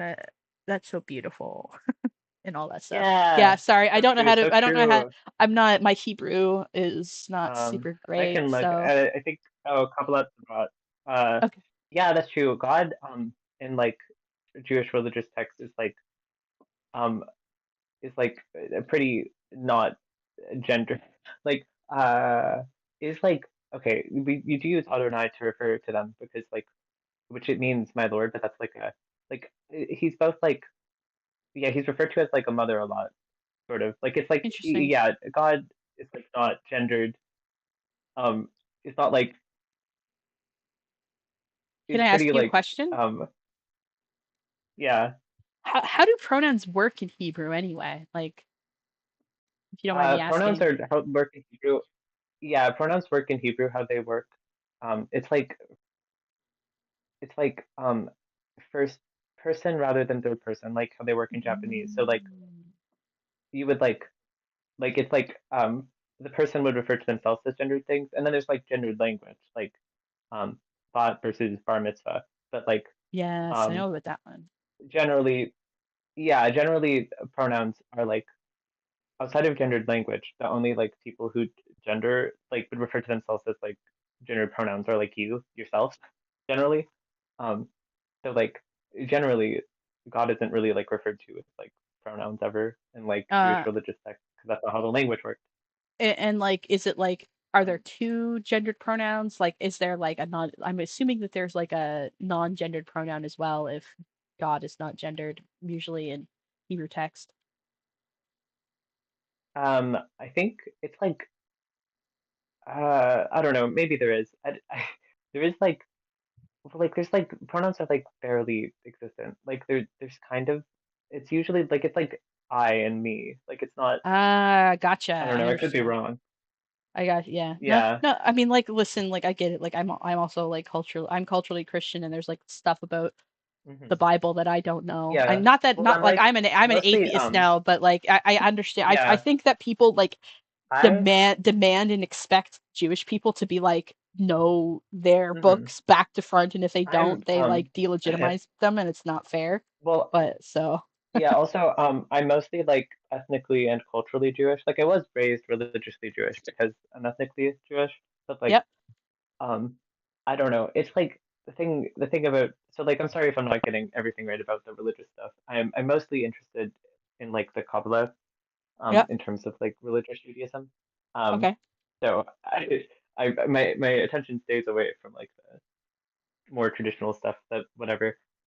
So yeah, sorry if I'm getting anything wrong. I'm not the biggest religiously Jewish person. Um That's yeah, and again, like I think it's not fair to expect Jewish people to know their religious texts back to front, because we don't expect that of Christians. So why would we expect that of Jewish people? That's silly. So I don't think it's. I think it's perfectly okay for you to not have everything, like, like this isn't a test. You're not being Mhm. graded. We're just having a Oh, conversation. So sorry. I was reading the chat. Silly Catboy said oh there is oh a gender neutral pronoun used in Hebrew text. Cool. Thank you. I'm converting to Sorry. Judaism. I'm expected to study everything, and at this point, I know more than a lot of people who are born Jewish.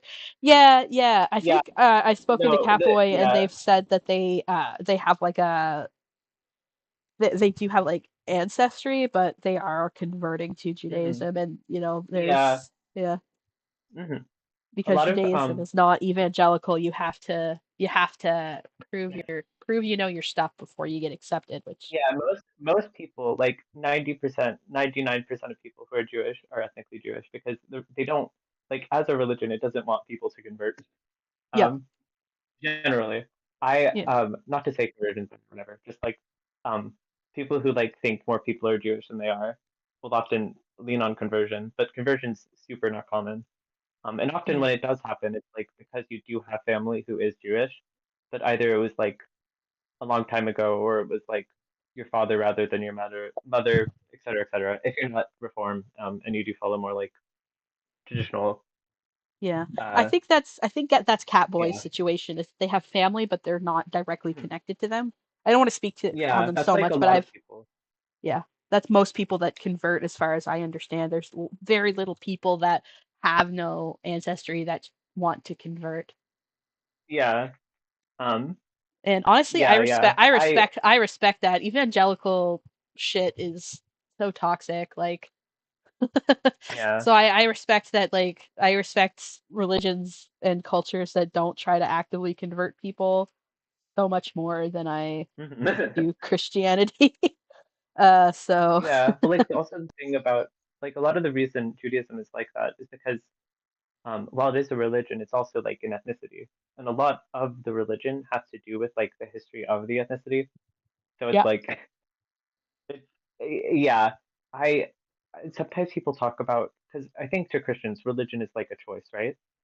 So I think sometimes people talk about like Judaism as like you could just like no longer be religiously Jewish and you'll be fine. But it's like I can't not be ethnically Jewish. I was born ethnically Jewish. I'm never gonna like be able to do that. Like that's always to people who that matters to you, that's always going to matter.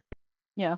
Like it We're really getting off topic though. I do plan to anyway, have sorry. No, it's okay. It's okay. I think it's an interesting conversation, but we will be talking more about religion and spirituality in a different stream, and I would Yeah, love sorry, more sorry. perspective. No, it's okay. It's okay. It started like there is some overlap, I think, with the trans experience and with the Jewish experience, and I want to get as many Hmm. voices as possible, but we're really getting into the weeds here. Sorry, Um, sorry. Yeah, it's back to okay. gender, Yeah, transgender. back to gender anyway. But yeah, please come to that stream as well. I would be excited to get Okay. your input. Anyway, yeah, but was there anything about Sorry, gender sorry. that you wanted to speak on? No, it's okay. It's okay. It's really okay. It is related, I think, and conversations happen. Transgenders. Yeah, Yeah. sorry. Spiraling a bit. Yeah. Autism. Ooh. Um, Is there anybody that follows me that isn't autistic? uh, Is what I would like to know. who knows, honestly. Um, our number's growing by the day or whatever.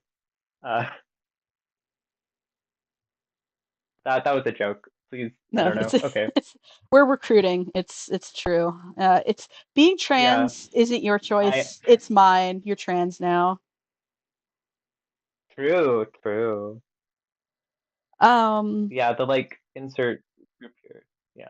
was there anything else in particular you wanted to talk on about the the trans stuff? Uh, I'm trying to think. I think I said what I wanted to say mostly. Um, I'm really sorry if I was like rambly or incoherent at No, parts. because we did Uh, kind of stay on the topic of gender and like gender roles. So yeah, I do want to hear about like other gender roles in other societies. yeah, I think really kind of put the hmm focus on the fact that like gender biological gender identity or biological gender is kind of silly, and we put too much focus on it. yeah, yeah.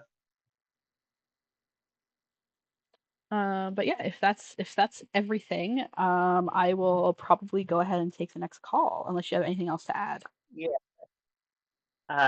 I don't think so. Thank you for having me. Again, sorry if I was not Oh, it's okay. Thank you clear. so much. It's okay. Thank you so much for coming on, and I hope we get to talk again. Yeah, no problem. Thank you. Bye. All right. Getting back in the chat. Uh, there will be a game stream. There will be a game night after this in the Discord server. Uh, I have the Jewish conversion student autism and the good at math and science autism.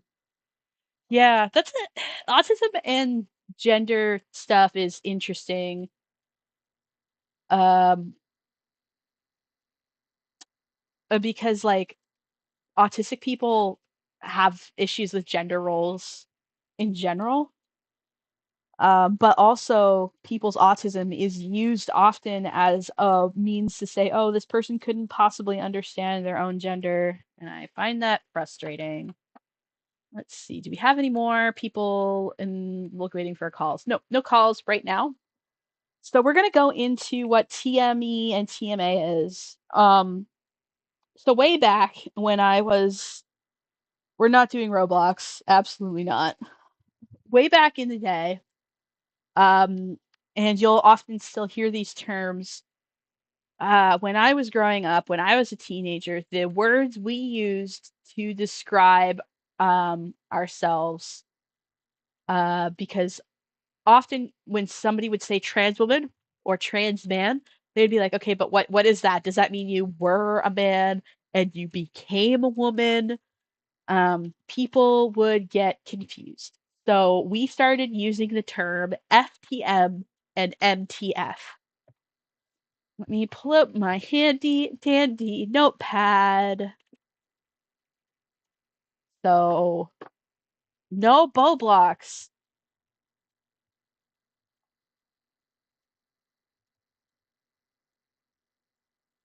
So we would get trans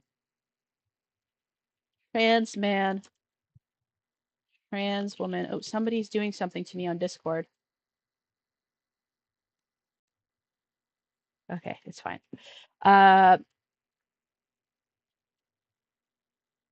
Confused cis people. So we started calling ourselves FTM, MTF, female to male, male to female. A lot of people didn't really like this though, because not all trans people consider themselves as someone that used to be a woman and is now a man. There was like problems with the language. It also didn't really include non-binary people. Like sometimes you would see like MT non-binary, female to non-binary. Sometimes you would see um, male to non-binary. Like you'd see these things, and while it was more clear, like where you're coming from, where you're going, it was like not inclusive of all experiences, erases gender binaries, puts focus on biology instead of identity. So we didn't like that one. I don't mind FTM personally. I don't use it very often. I usually just say I'm a trans man, or a transsexual if I'm feeling spicy, because that's the word we used when I was younger still. When I was younger, transgender was thought to be like you identify as a different gender than you were at birth. Transsexual was very specifically you are transgender, but you've also medically and surgically transitioned, or you are transitioning medically or surgically. So, like, I would call myself a transsexual because I've medically and surgically transitioned in a lot of ways. Well, just I'll see you later, Ryu. come by later, watch the VOD. Give me your views. After this, we wanted to come up with something specific. So we would say AFAB and AMAB. Like I am an AFAB man, for example. So that would mean I am assigned female at birth. And AMAB means you are assigned male at birth. This is kind of the modern way that we talk about it. Like, I might say I'm an AFAB man. I don't really like that term. I don't want to focus on my assigned at birth status. I don't think it's relevant most of the time unless I'm specifically talking about like the past or my medical needs. But even then, my medical needs are not the same as a cisgender woman's, right? So like I'm perfectly fine calling myself a transgender man or just a man or female to male, like it that tends to or whatever. Um, and it's not very helpful as an intersex person either.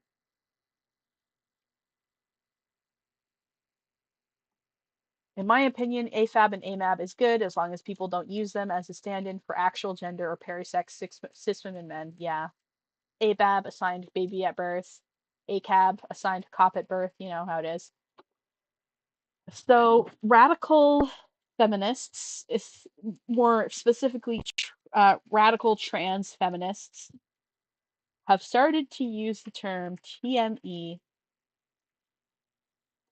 and TMA. TME is trans misogyny exempt. TMA is trans misogyny affected.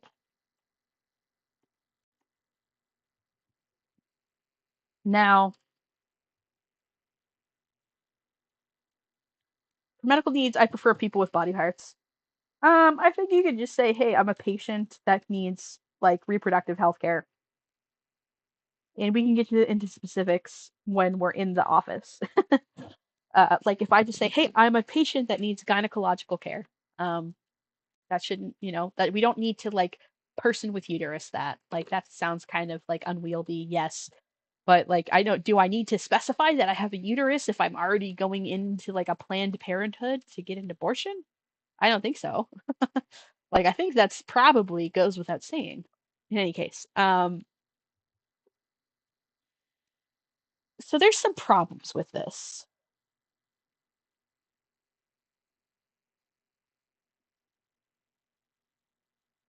That kind of sounds like a loaded terms and assumes a lot about a person. So the only people that are really TMA or trans misogyny affected are trans women and trans femmes. So TMA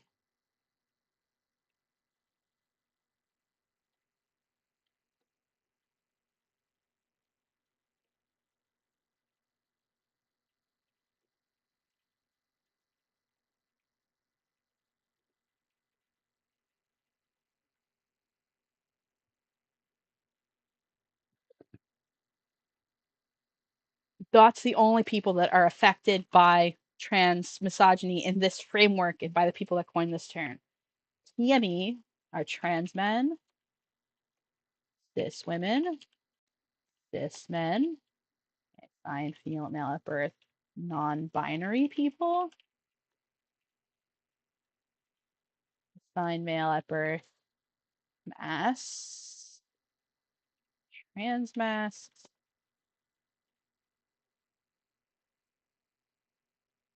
So it lumps other trans people in with cis people. And usually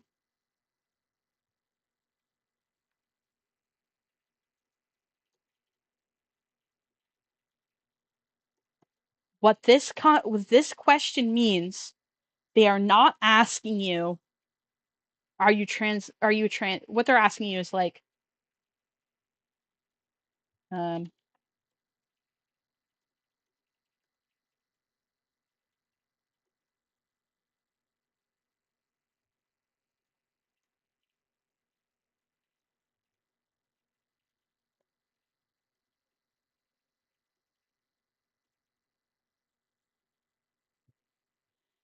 And this is just the latest version of this question.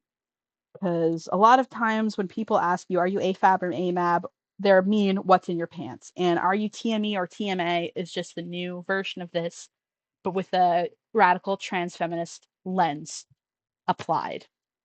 What this question is really asking is like,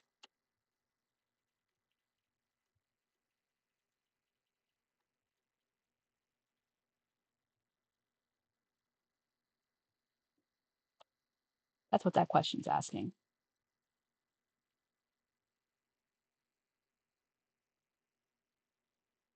Because if you are trans misogyny exempt, from these people's point of view, it is okay to be transphobic towards you because trans women have it so much worse. And your experiences aren't as valid. Therefore, I get to be transphobic to you. That's what that question means. That's what those terms means. I have not seen it applied in a useful context in the 4 years I've seen it being used. It is not, they're not useful terms, in my opinion. It's basically, the terms are basically used to alienate and separate trans masculine people from the LGBT community. Because if you scroll up a little bit,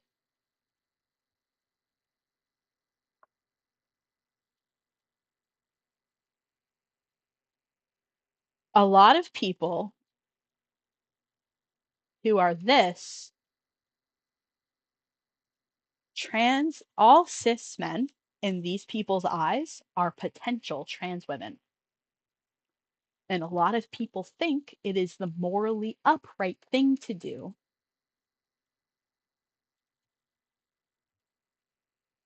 turn cis men into trans women equals morally upright thing to do.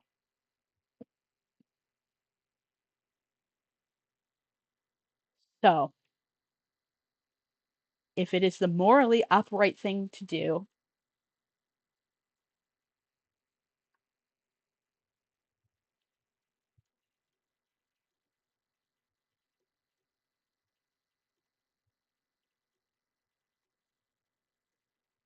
all right, chat, if it is the morally upright thing to do for cis men to become trans women, what is the moral alignment of a cis woman becoming a trans man? I would love some answers in the chat.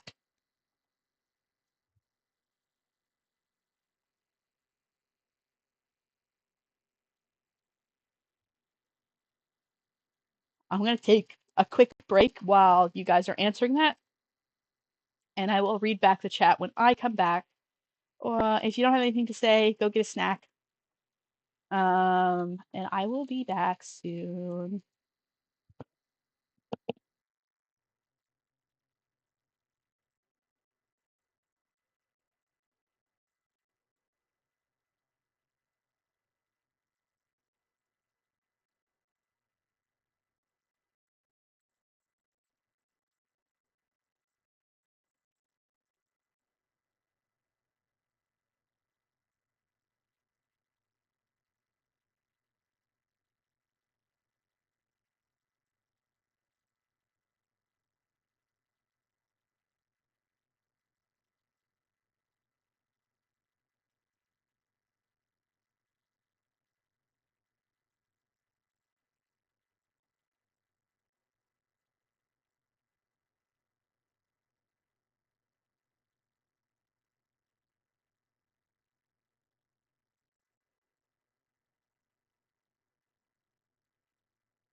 Hello, hello, hello. I've returned.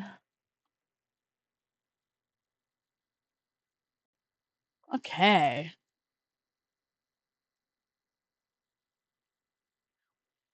This is completely off topic, but I may have discovered Dennis Prager's secret gay lover. Ooh, spicy.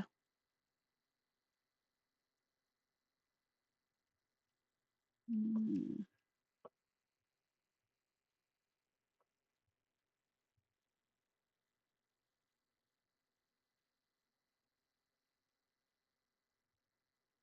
The people following this framework would believe that becoming a trans man is one, a choice, and two, a morally wrong choice. Oh, yeah.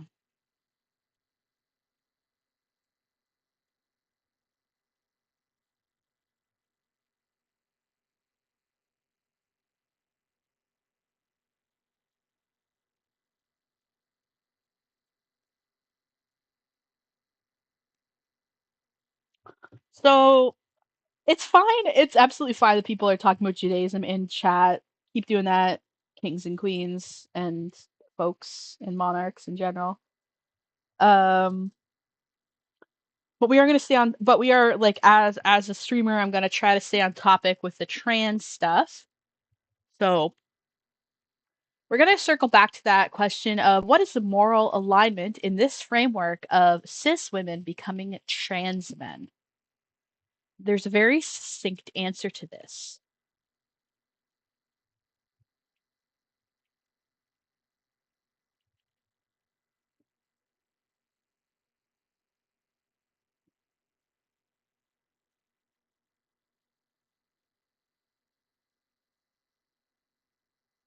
Trans men are often seen by radical feminists of both the TERF and trans variety um, to be gender traitors.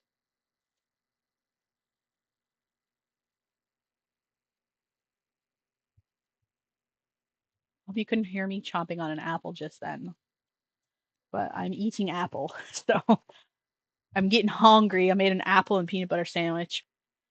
So we can see how this, we're kind of getting at the root, I think, of this first question. Are trans men and masks alienated from the LGBTQ community? And I think looking at this framework and looking at this idea of what trans men are really gets to the heart of this issue. This idea that transgender men are gender traitors. It speaks a lot to the caricature of the trans man. We see this a lot in history and a lot in characters, fictional characters. Like every time we see someone that was assigned female at birth expressing a masculine identity, it's to escape oppression, right? It's to turn her back on womanhood and experience the privileges of masculinity. Um, Whether we see that a lot with historical people like James Barry, even though in his life he continued to live as a man long after he retired. We A lot of people will read that he is actually like a woman. He was just trying to escape misogyny. We see that with fictional characters as well, like Naoto from Persona is a great example. Sheik from Zelda, Mulan. The only reason these people could ever desire to express a masculine identity is because they're trying to escape misogyny. There is no, there's nothing real behind it. It's all fake. It's all a play. And one day they will go back to being a woman again once they self actualize. Like that masculinity is never part of their self actualization. Um, so I think that's interesting. In this framework that like trans men are never treated as if like our transition is self actualization. It's we're running away from womanhood. All right. Reminds me of the all women good, all men bad thing that keeps coming up on Twitter. We've even seen transgender repost those all men should just die posts, and it just confuses me. Their own internalized bigotries towards other minorities, such as how race affects gender. Oh, I I combined two different comments. Sorry about that. Um, yeah, so it's really interesting to me. Yeah, I think the all woman good, all men bad thing is a big part of that. And even the man versus bear thing that we talked about last week, where it's like,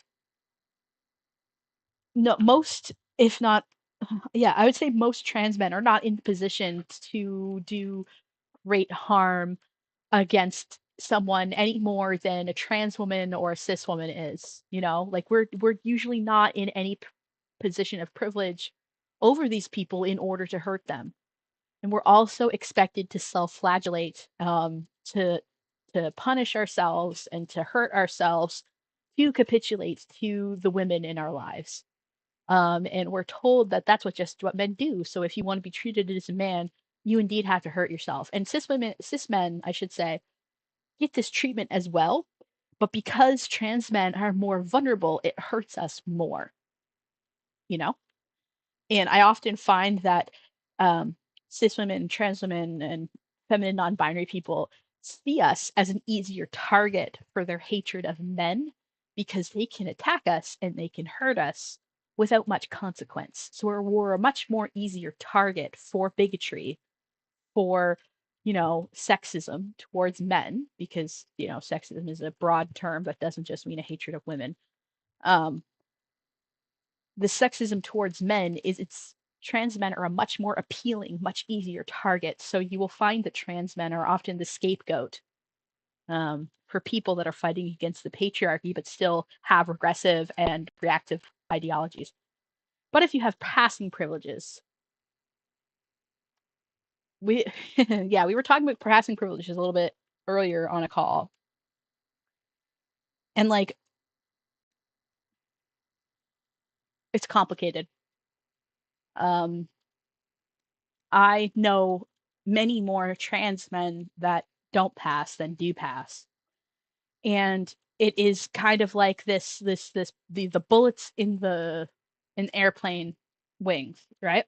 So back in World War II, I think it was, they were trying to figure out what would make the best planes for warfare.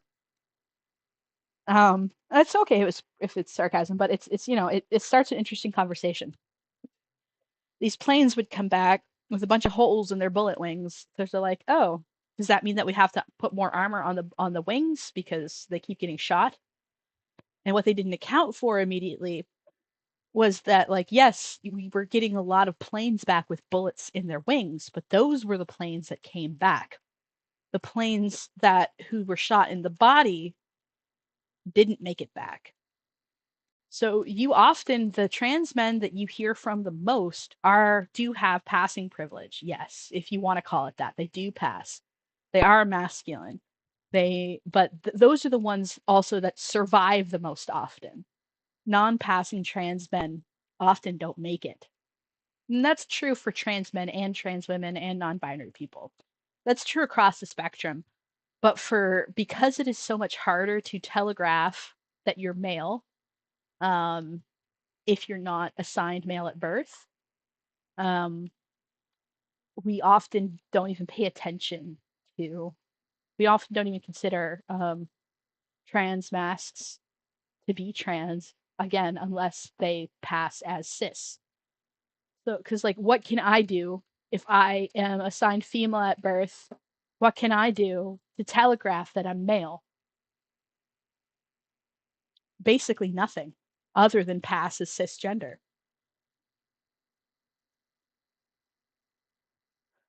Even though I have facial hair, I often get read as female, right? I don't pass as ERL, so if I get the chance to pass online by not mentioning I'm trans, I'll probably do that. Yeah, exactly. But that's another thing of like the only way for you to telegraph that you're male is to not show biological characteristics of being assigned female at birth.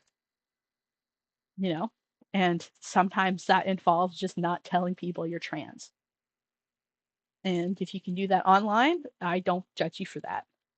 I don't. I'm very openly trans because I've never been interested in passing. I am transitioning from us to be a trans man, not a cis man. And my masculinity looks different than a lot of cis men's masculinity looks. On the subject of perception of trans men being innately harmful by virtue of being men and how that harms us, I could be wrong, but isn't it true that trans mascs have the highest SA rate? I believe that is true.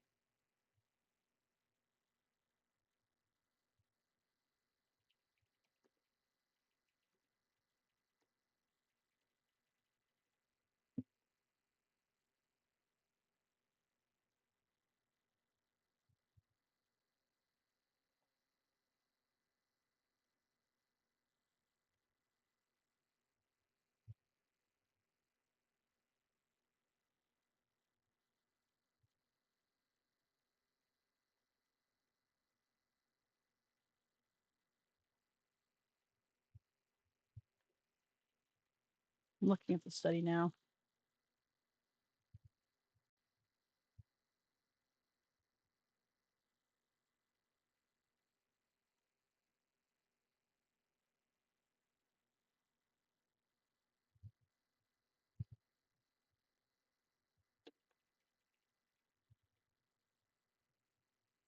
See, a lot of the articles that I'm finding don't even mention trans men. So, Williams Institute, I believe that's the one that did the study.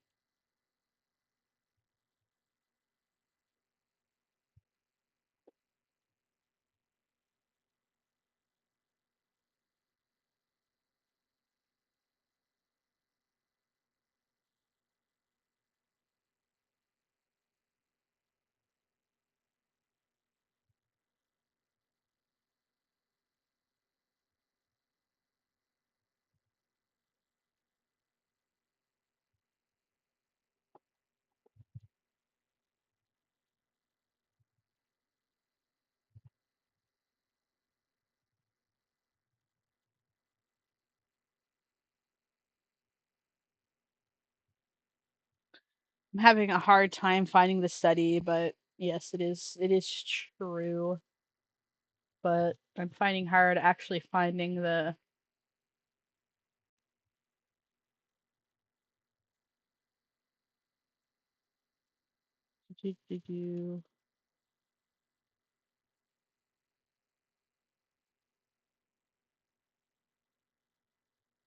'Oh, yeah. So if you look at this by the National Library of Medicine, let me hide my notepad.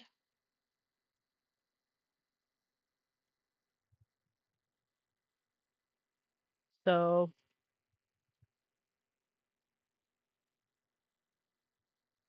46% of trans men and 34% of trans women. So yes, trans men are significantly more likely to be assaulted.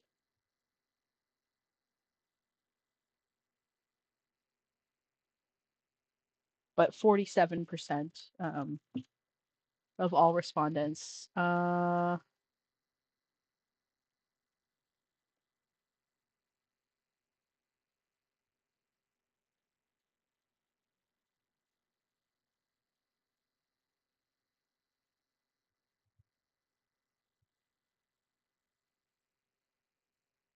Yeah, I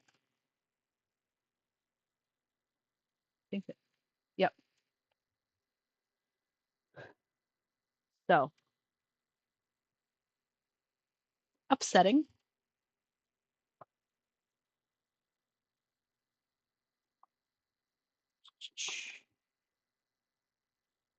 I think perception of being men protects us from that part.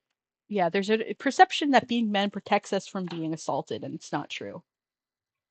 Um, because the people that are assaulting us are often not perceiving us to be male.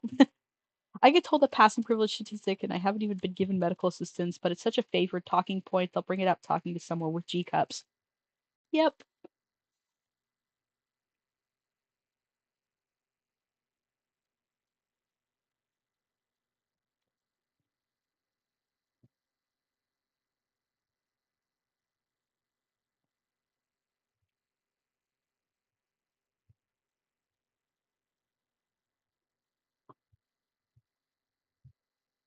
if I did a face reveal, you'd probably understand why my relationship with passing privilege is so complicated, but I'm not going to do one of those. So, and I find like even when I put my hair up to get it out of my face, the act of putting my hair in my ponytail is seen as feminine, even though I'm doing it for practical reasons. Isn't that interesting? Um, so yeah, if anybody wants to do another call in, I would welcome that. If not, we'll probably start wrapping up soon.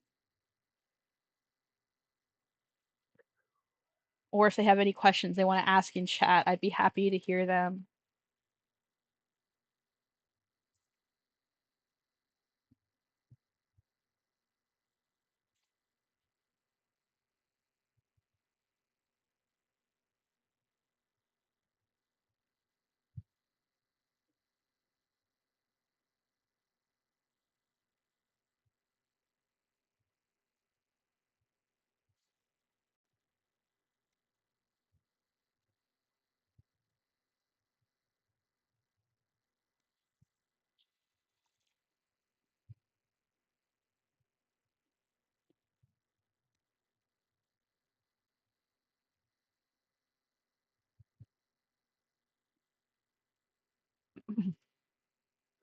One thing that I want to say, I want to speak on is that like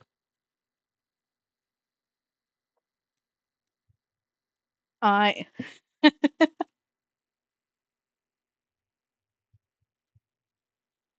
does that study take into account all instances of sexual assault into trans people's lives? Yes, it does.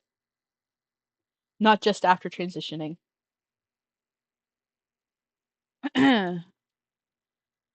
um anyway,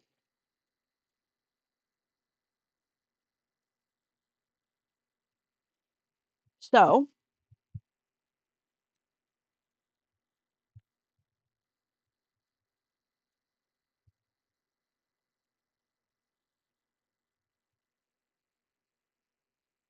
yeah, what I wanted to say, something I find interesting. So, for those of you that don't know, I live in a boarding house for the language they use specifically is women and gender diverse people. I hate that wording, but you know, a man's gotta live. And I find when I get into these spaces, I find when I get into these spaces that like the question that comes up for me is like, how long will I be tolerated here? When will like if I continue to medically transition and if I get bottom surgery, will I still be tolerated in this space? Like I had to out myself to live here, right? That's something to consider. I can't be just like, hey, I need this space. Like I have to out myself to be considered allowed to be here. Um, Now again, like because I don't pass all the time, I'm very visibly transgender. That wasn't a problem for me. Like it's not like I was going to be able to hide it. Um, but like, what if I grow a full-faced beard and I have bottom surgery? Like I no longer like have a penis. Like let's just say that word we're late enough into the stream that you know. And I am physically indistinguishable from a cisgender man if you just looked at me. Would I still be welcome in this space? And like, why or why not? You know, I know that there's going to be a day that, like, even if I wanted to stay here for the rest of my life, there would be a day in the future that I would be asked to leave. And that's just the reality of it. I will no longer be welcome in this space at a certain point. And already right now, like I get kind of the cold shoulder in a lot of instances, or my transness gets ignored, or I get called a girl. Like, you know what I mean? It's interesting.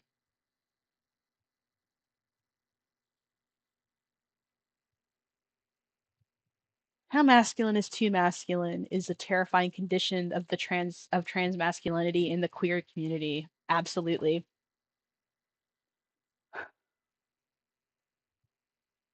when and like often, like you'll get just completely abandoned because there have been people in my life that have stopped accepting me into the spaces that I've operated in because I've become too masculine for them. Like I hang out with some of my close friends that are girls all the time. And like at what point will one of my best friends no longer to be able to hang out with me on her own?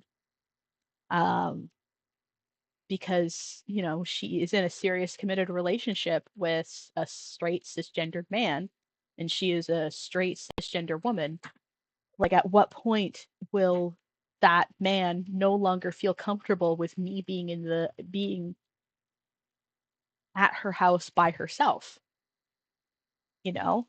Like, we get so cut off from the queer community, from our female friends, but we never see that door open if in spaces created and cultivated for cis men. Not usually. I've gone into gay male spaces and I've been accepted into some and not in others. Um, but most cis male spaces are like old boys clubs. Whereas like women's groups thrive on inclusion, a lot of men's groups thrive on exclusion. There's a lot of racism there. There's a lot of homophobia there and cis sexism and all of these things that you have to overcome.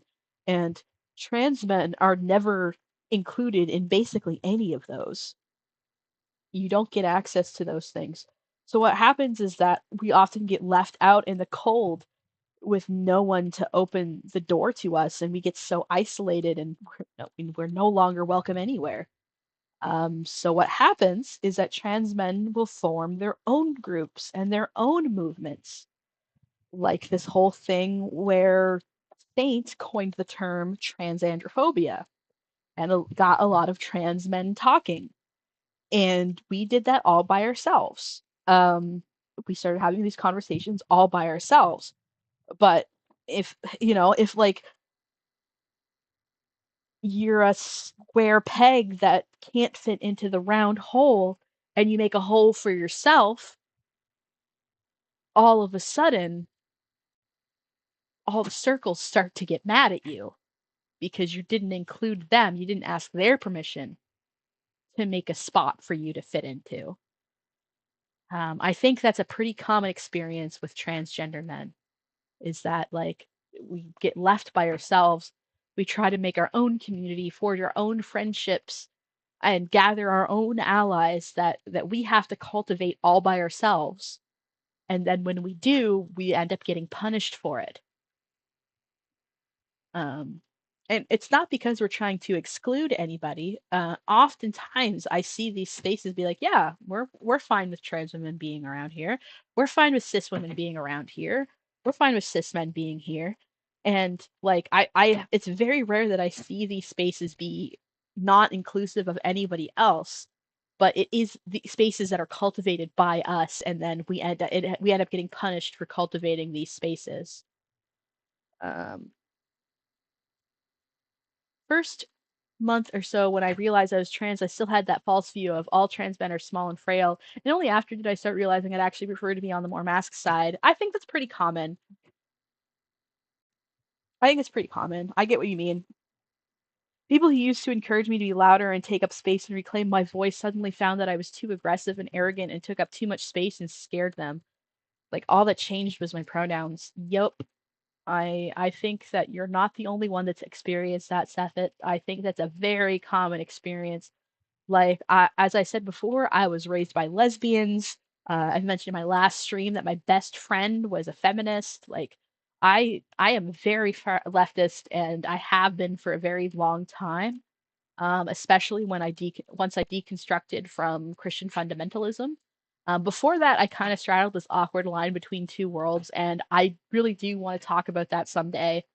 That might be an edited video that I make about my experience growing up with divorced parents on two completely opposite sides of the political spectrum. But like, I've been in these leftist feminist spaces my whole life. And it was like, like speak your truth. Don't let men tell you what to do. Like tell your story. Like don't be afraid to ask questions or speak your mind. And now that I'm trans, it's like sit down, shut up, and listen. And it's like that's what the patriarchy has been telling me to do. And you said that I shouldn't do that, but now you're saying the same thing that the patriarchy has said, and it's not like the patriarchy is now suddenly on my side because it isn't. Um, but now I'm not welcome here either. It's very odd. It's a very odd dissonance to experience as a trans man, I will say.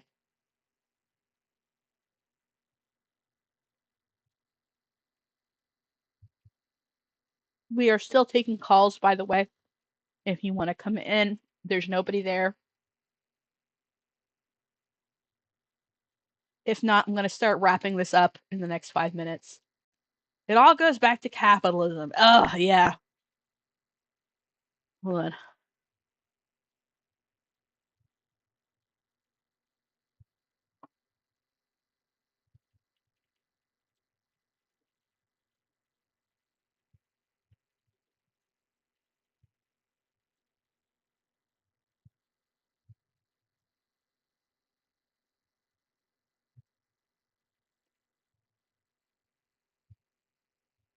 I'm escaping to the one place that hasn't been corrupted by capitalism. Space! Oop. Oop. Well, I started watching my own stream there for a second. Yeah. Also, that line delivery was perfect. I love that he could barely contain himself. And people will be like, hey, wasn't there a better take? Like, what are you talking about? That was the best one. Or back to the eunuch page. Awkward.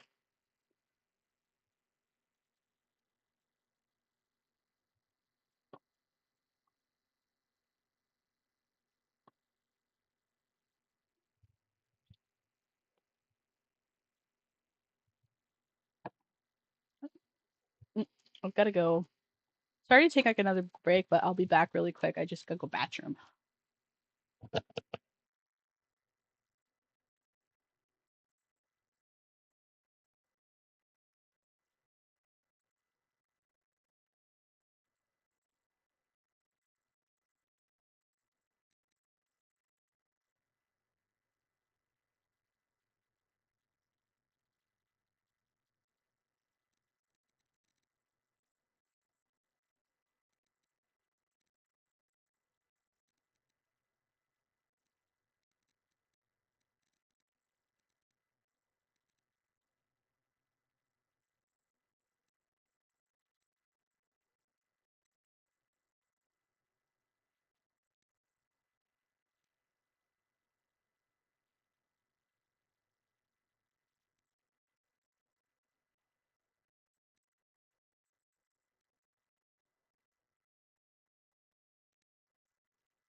I return.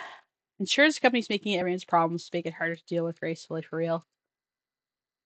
Why are we back on Dennis Prager's gay lover?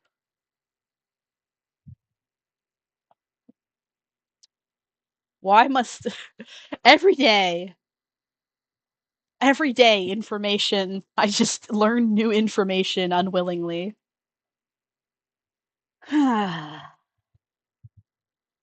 Against my will. I didn't consent to this, catboy.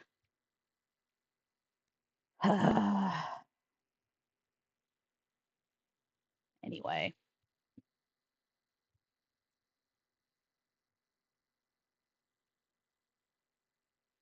Yeah, so we're gonna start wrapping this up now, I think. Oh, let me just double check the queue just in case, but I think we're good. Yes. Catboy, stop talking about Dennis Prager's gay lover. Stop doing this to me. I'm just an innocent little being from the depths of hell. Okay. So we're gonna go back to this question.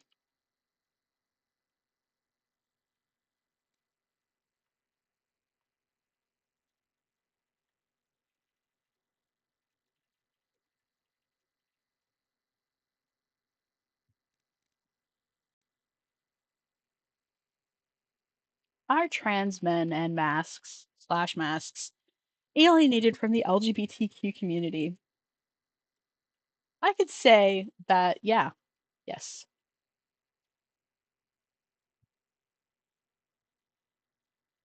And we can get into the gloom and doom of that, but I think what's more important is what can we do about it?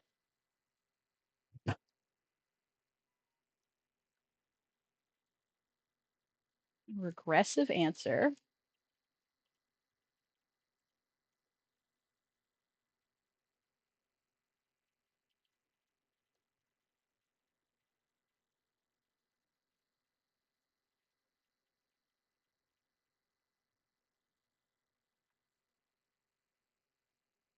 Um, Battle of the Sex 2.0, the transiting, is not, it's not the direction that we want to go to. Catboy, stop pinging me in my Discord server trying to get me to look at Dennis Prager gay lover stuff. We're staying on topic. Okay. Um, oh, I didn't turn my notepad back on. I'm sorry. So, are trans men and masks alienated from the LGBTQ community? Yes.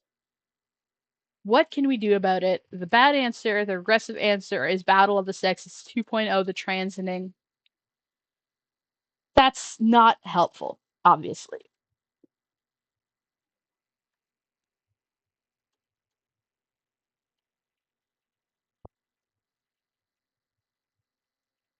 And I know that the term progressive is used as an evil world. Get rid of capitalism. That's basically the answer across the board. But what can we do right now? What can we realistically do today? What can you do for your fellow transgender person? Be you trans mask, be you even cisgender, be you trans woman, be you non-binary person. What can you do to make it so that trans men and trans masculine people do not feel alienated from the LGBTQ community?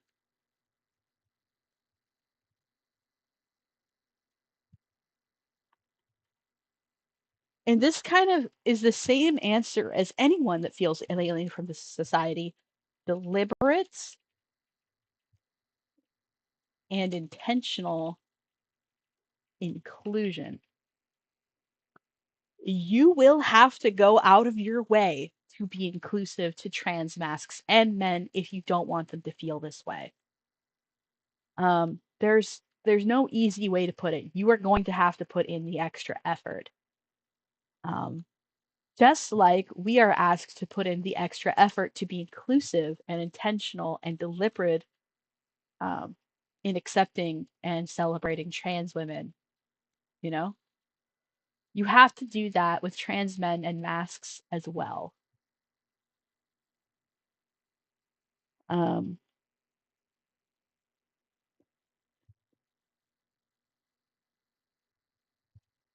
and I think we can get into the weeds, we could talk about specifics, but ultimately, this is the answer.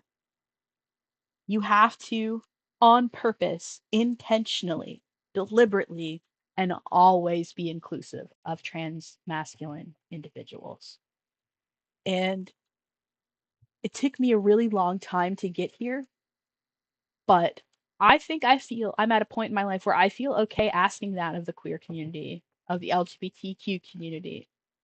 Um, I'm not as worried about like society at large by cis people, like cis hetero people. I'm kind of not as concerned about that.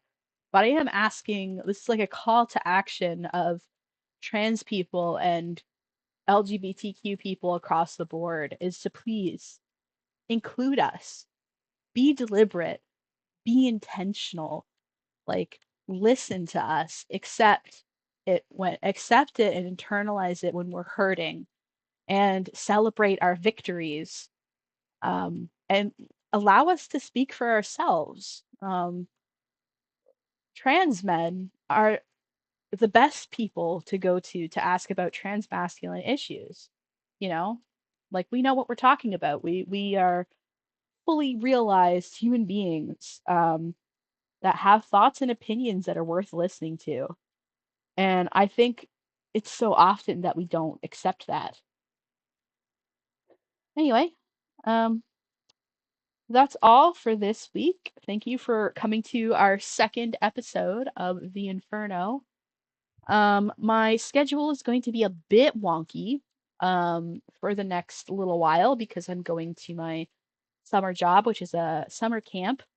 Um, I need to find out if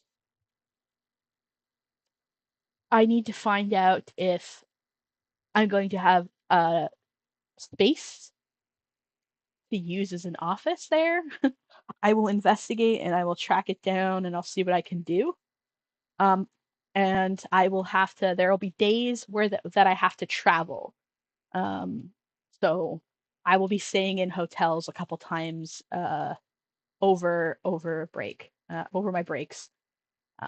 Just because I have to travel for my job. So once I know my schedule going forward, I'll let you know.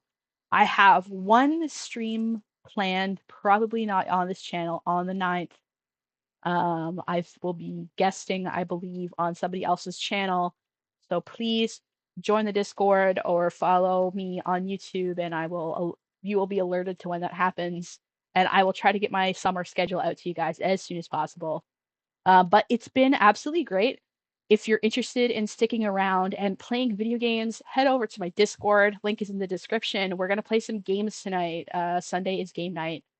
Um, so please join us.